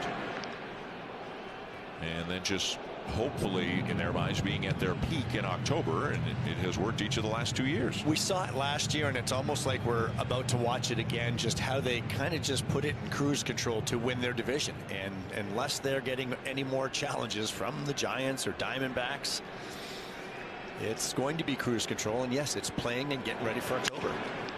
Line drive right center field. Straw back, makes a great running catch for out number 1.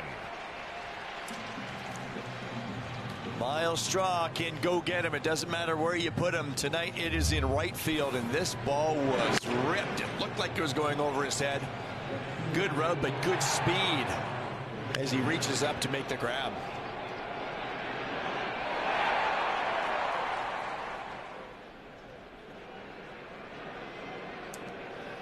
One down, top six. Here's Teoscar Hernandez, 1 for 3 with a 2-run homer in the first.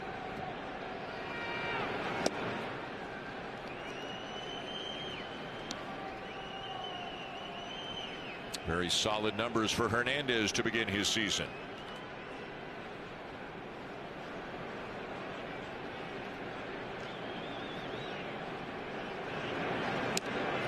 Just off the corner. With more activity in the Blue Jays bullpen, it's going to be Tommy Nance who will be next man up. He did not pitch yesterday. Went an inning and 2/3 and threw 20 pitches on Saturday.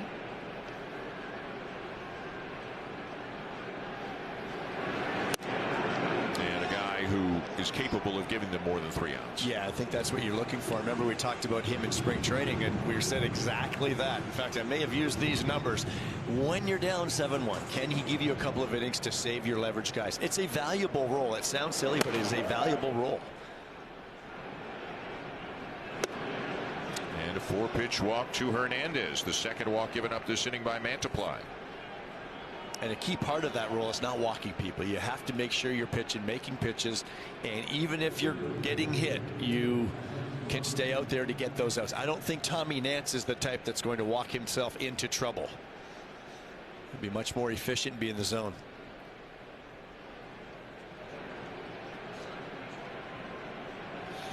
So first and second, 1 out. Max Muncy, 2 for 3.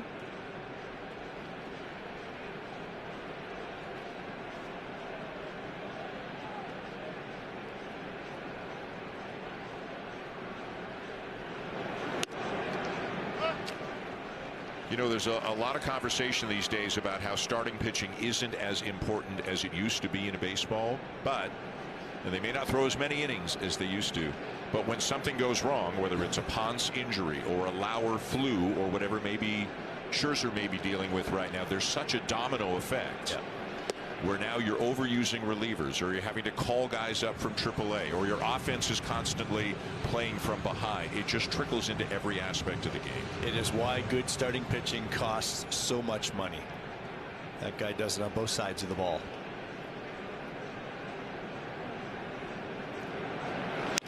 And the Dodgers aren't a team. It's not like their starters are going 7 and 8 innings every night. They don't go deep either, but they've got so many relief arms and so many ways to navigate it, unlike a lot of other teams just from payroll alone.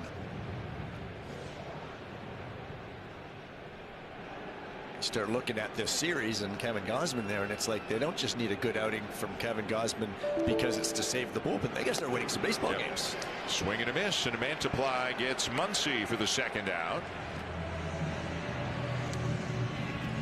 And here comes John Schneider with a right hand hitting Andy Pages due up. That is going to be all for Mantiply. It's going to be Tommy Nance coming into the game now for the Blue Jays. They are down a half dozen to the Dodgers here in the 6th.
Catch every game of the Stanley Cup playoffs. It all begins Saturday, April 18th, right here on Sportsnet.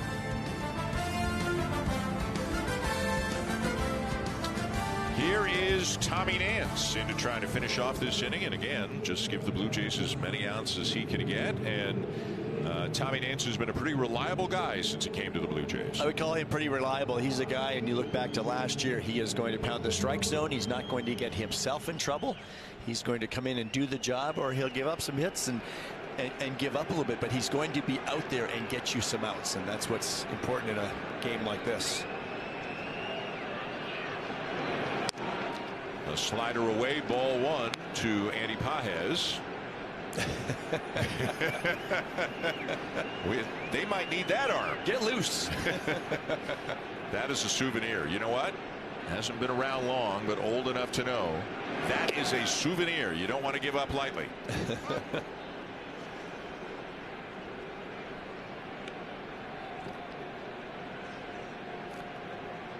Nance will use that slider a lot to righties, curveball more to lefties, but he's missed twice early here to Pages.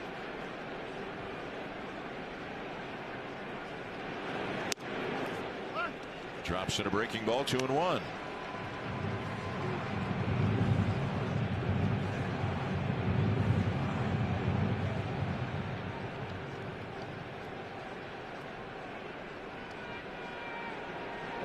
The lead runner is going. The throw down, the tag, but not in time. It's a double steal with Tucker on the front end of it. Well, these Dodgers are taking full advantage, and Tommy Nance not paying a whole lot of attention. And they both took off. Just getting in there before the tag of Okamoto. Blue Jays may be challenging here. Here comes the crew. Challenge the safe call at third base. So the Blue Jays are challenging the safe call at third base.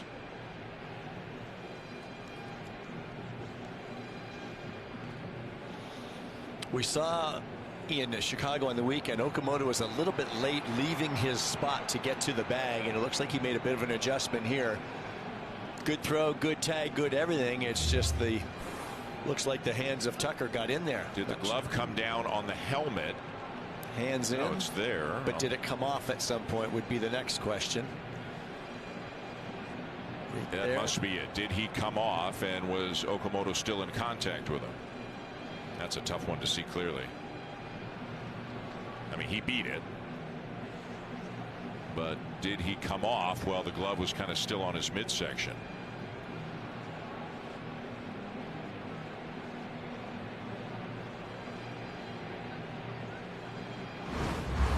Here in convincing evidence, right, to overturn it because the call was safe. And you also understand challenging anything close right now because you're just trying to find a way to get out of an inning. After review, the ruling on the field is confirmed. The runner is safe. Toronto loses this challenge. So a double steal, and it's runners at second and third now with 2 down, and a 3-1 count on Pages.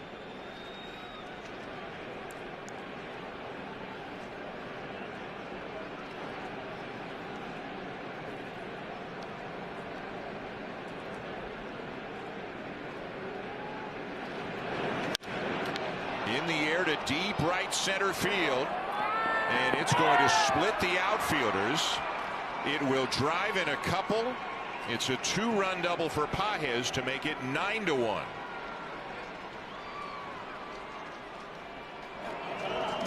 Pages continues to swing the bat. He was the hottest Dodgers hitter early in this season, and it just keeps on coming. Slider out over the plate, and he just stays right with it, drills it into right center.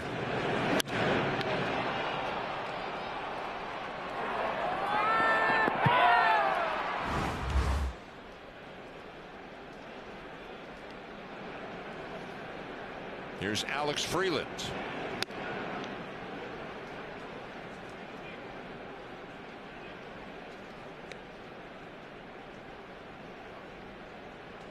Teoscar Hernandez has hurt his old team with a home run here tonight. Also a walk and a run score this inning.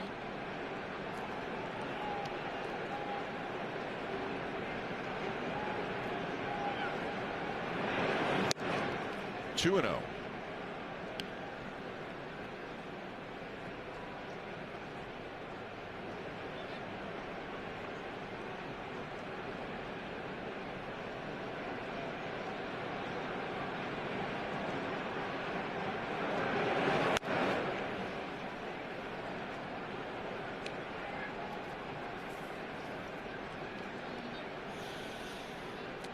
Some long faces and a lot of quiet fans here at Rogers Center. A lot of hype obviously coming into this series, but the way this one is going, it has taken a lot of the starch out of the crowd.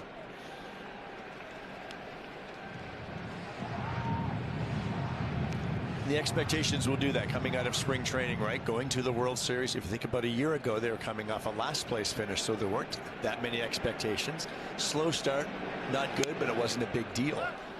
This year it's different. Expectations are so much higher, and they're coming slow out of the gates.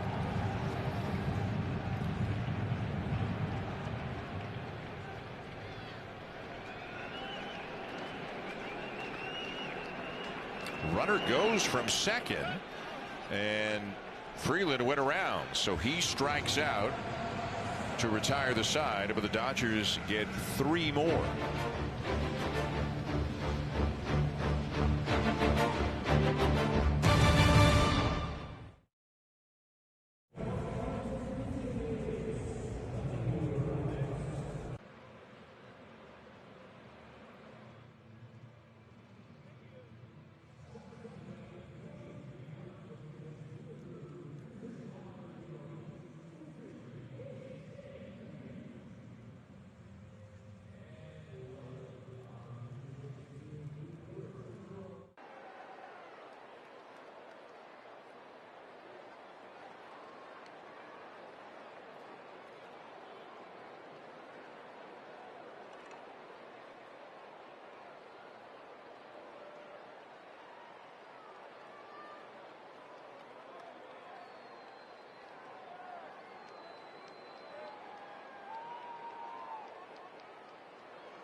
Season lineup with a flex pack. Choose 10 or more games, save on select matchups, plus receive guaranteed 2026 postseason ticket access.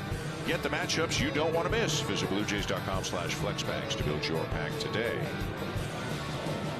It is the Dodgers all over the Blue Jays here tonight. It is 9-1, and here is Will Klein. And if that name sounds familiar, Will Klein was one of the great unsung heroes for the Dodgers in the World Series. Kazuma Okamoto leads it off. Alex Call is now in the game in center field. Andy Pages is out of the game. Remember that 18-inning game, Game 3, where the Dodgers won it 6-5. Obviously, both teams were desperately thin on pitching by the time an 18-inning game comes to an end. And Dave Roberts put Will Klein in there, and he in the 15th, and he went 4 scoreless innings in that game. There's a base hit to right center for Okamoto. Big turn, but now heading back to first.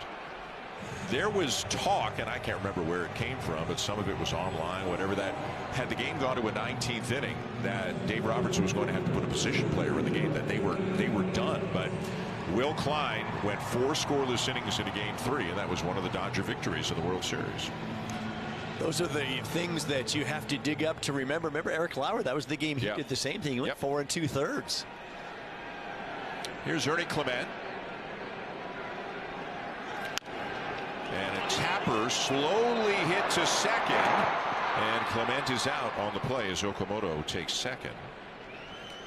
Let me ask you about Alex Call being in center field. Now, I know Andy Pages just hit, so he's not due up for 2 or 3 innings. Maybe that's it. Call's a very fast guy, very good center fielder, but a little surprised to see Pages come out of the game this early. Then again, I was a little surprised to see him try to steal third with 2 outs in a 9-1 game. There may be no connection between the two. Obviously, Dave Roberts saw it. Maybe it bugged him, maybe it didn't. But a little surprised to see Pages out already. Surprised, and I don't see that sort of thing happening where Dave Roberts doesn't like what he did there by trying to steal third in terms of rubbing it in or sportsmanship, whatever the case may be, and taking him out of the game. I find it a bit early for that. That's something maybe you talk to him about. Yeah. But even then, I'd be surprised if Dave Roberts is taking a guy out. It's the 6th inning. It's not the 8th inning of a 9-1 game. Do I think stealing third was there necessary? Absolutely not. But it's also, guys are out there. Guys are also thinking about themselves. You can be selfish at times. We already saw a double steal just before that. If I'm Dave Roberts, I'm thinking he just took him out of that ball game to get him off the turf. Maybe it's 3 days here in Toronto.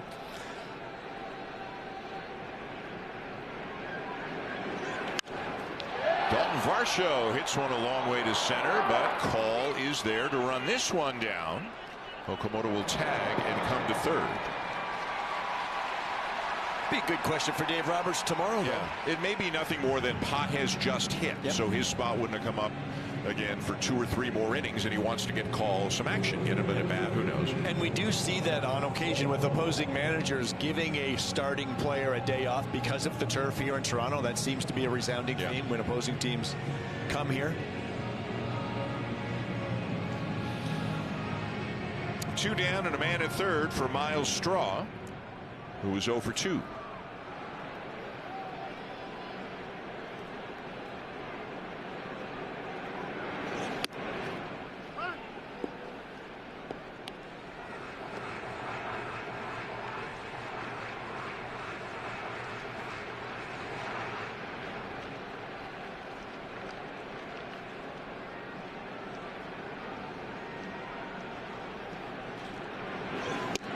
Fastball in there again. It's 0-2.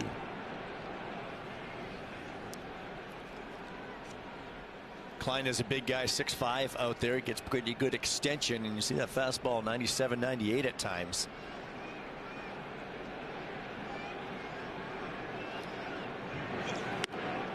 Went to the breaking ball, but he missed high.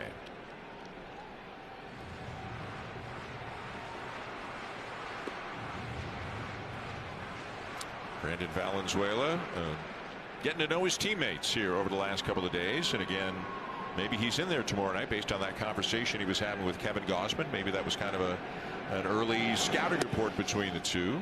Little strategy session in advance of tomorrow night's game.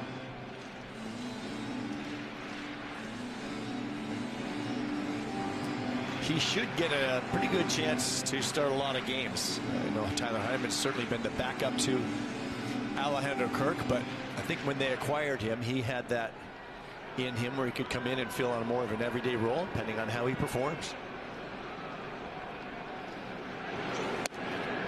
He did tell me today, we talked about his debut yesterday. The catcher is to call the ball.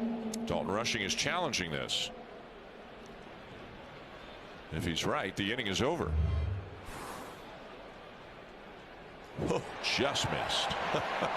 The call is confirmed. Los Angeles has 1 challenge remaining. But Valenzuela told me he felt great behind the plate. That was all good. He said in the on-deck circle before I went up for that first at-bat, I felt it a little bit. I was getting a little anxious and thinking, what am I going to do going up there? And sure enough, he just teed off on a pitch and drilled it into right for his first big league knock. Nice play out at second. Freeland makes his second really good play of the game. And that'll strand Okamoto at third. The Dodgers are excelling in every aspect of the game here tonight. They lead 9-1.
Champions jackpot from Jay's Gear just keeps growing. It is at 1.8 million, over 1.8 million already, projected to get to $3 million by the end of the week. Sales close Sunday, so don't wait. Visit bluejays.com/5050 to get your tickets now from participating provinces.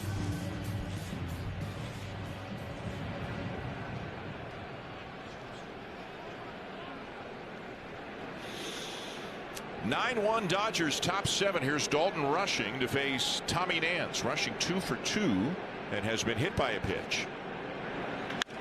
And he lifts one to deep right field, and there is no doubt about it.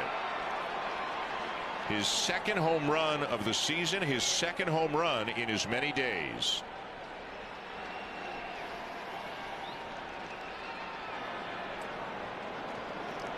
Well, you have to wonder if he goes up there looking for a breaking ball. You know you're going to get a lot of them from Tommy Nance, and it was down in the zone, and he just raked it out of there.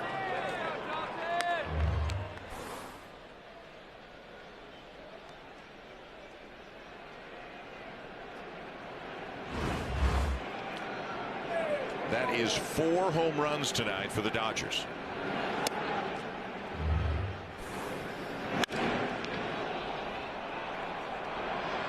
Pretty nice looking swing from rushing. Again, a top prospect a couple of years ago, a second-round pick in 2022. Over the mound, backhanded Clement. Safe at first is Kim. Ernie a little frustrated, just kind of tossed his glove up in the air. I don't even know that a perfect transfer gets Kim with his speed, but it's just that kind of a night for the Blue Jays. Yeah, he clearly did not get the transfer of the baseball to his hand and threw a little bit of a shot put over there. Palm ball.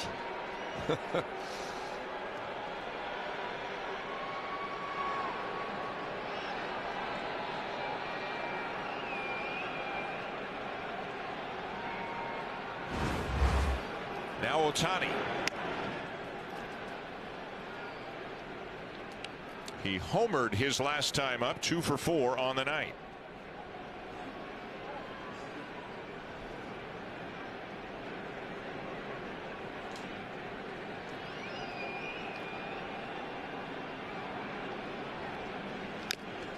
Big hack at a breaking ball, and he fouled it back. Might have gotten Heineman with a backswing, and Ohtani actually wringing out his hand a little bit.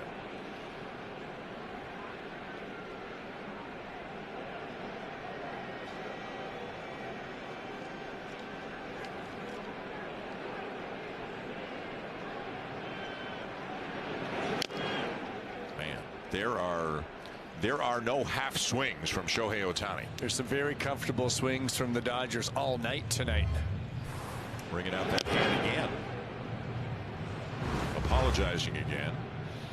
He hit 54 home runs 2 years ago to set a Dodger record, and then he broke it last year by hitting 55. That's strike 3 call. Good curveball from Nance.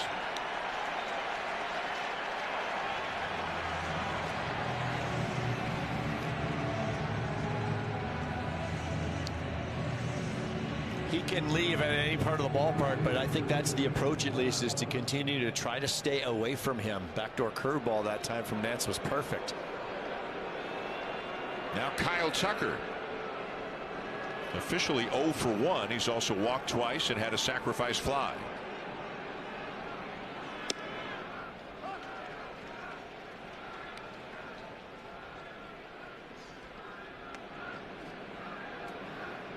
Tucker was quoted, I believe, yesterday when the Dodgers were still in Washington about really looking forward to this series because he has some really good friends on the Blue Jays. Played in Houston.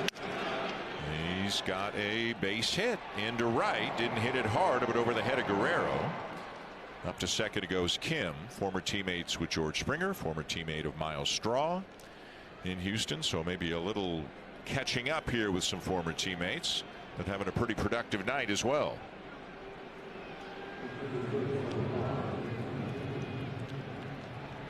We'll never know, but I'm sure there was a little bit of recruiting being done behind the scenes when he was a free agent. And again, the Blue Jays reportedly offered Tucker a 10-year deal. The Dodgers came in at 4 years, but with a much higher annual salary.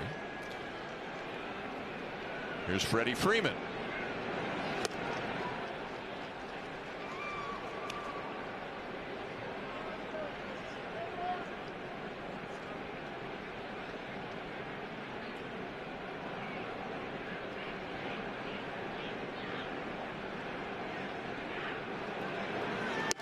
He's got an unusual setup and I think kind of an unusual swing as well. But boy, does it work for him. As we said earlier, I think he's going to Cooperstown when it's all said and done. Absolutely. And the way he handles the bottom of the zone, too. And you can see that swing. It is truly an upswing.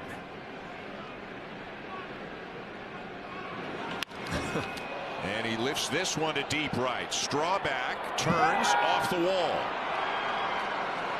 Kim rounds third. He's on his way home. It's an RBI double for Freeman.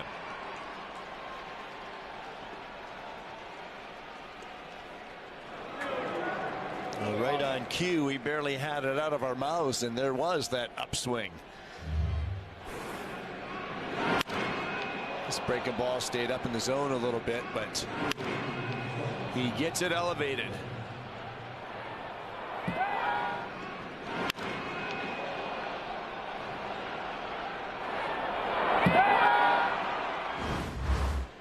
Second and third, still just one out, and here's Teoscar Hernandez, who homered back in the first. You know, when there are some nights when you're a big league manager, there's just nothing you can do. Nothing's going to work. You just want it to end as soon as you can and live to fight another day. But you got to get 8 more outs. That's the issue. I don't know if they would send Tyler Heineman out to the mound. They've already done that once this year. He pitched 2 innings in that game against the Rockies. They might have to put somebody out there, whether it's Ernie Clement or whoever's next on the docket.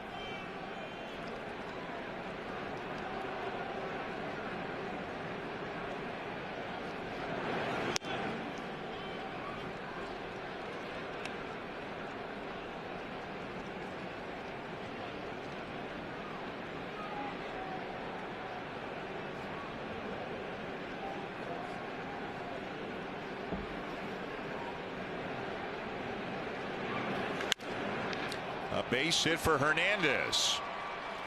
Here comes Tucker. Here comes Freeman.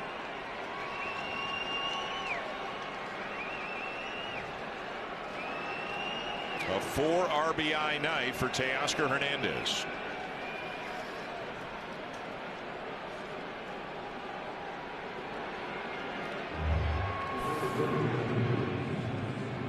Teoscar does a nice job with his fastball out over the plate. The home run that he hit earlier off Max Scherzer was a slider.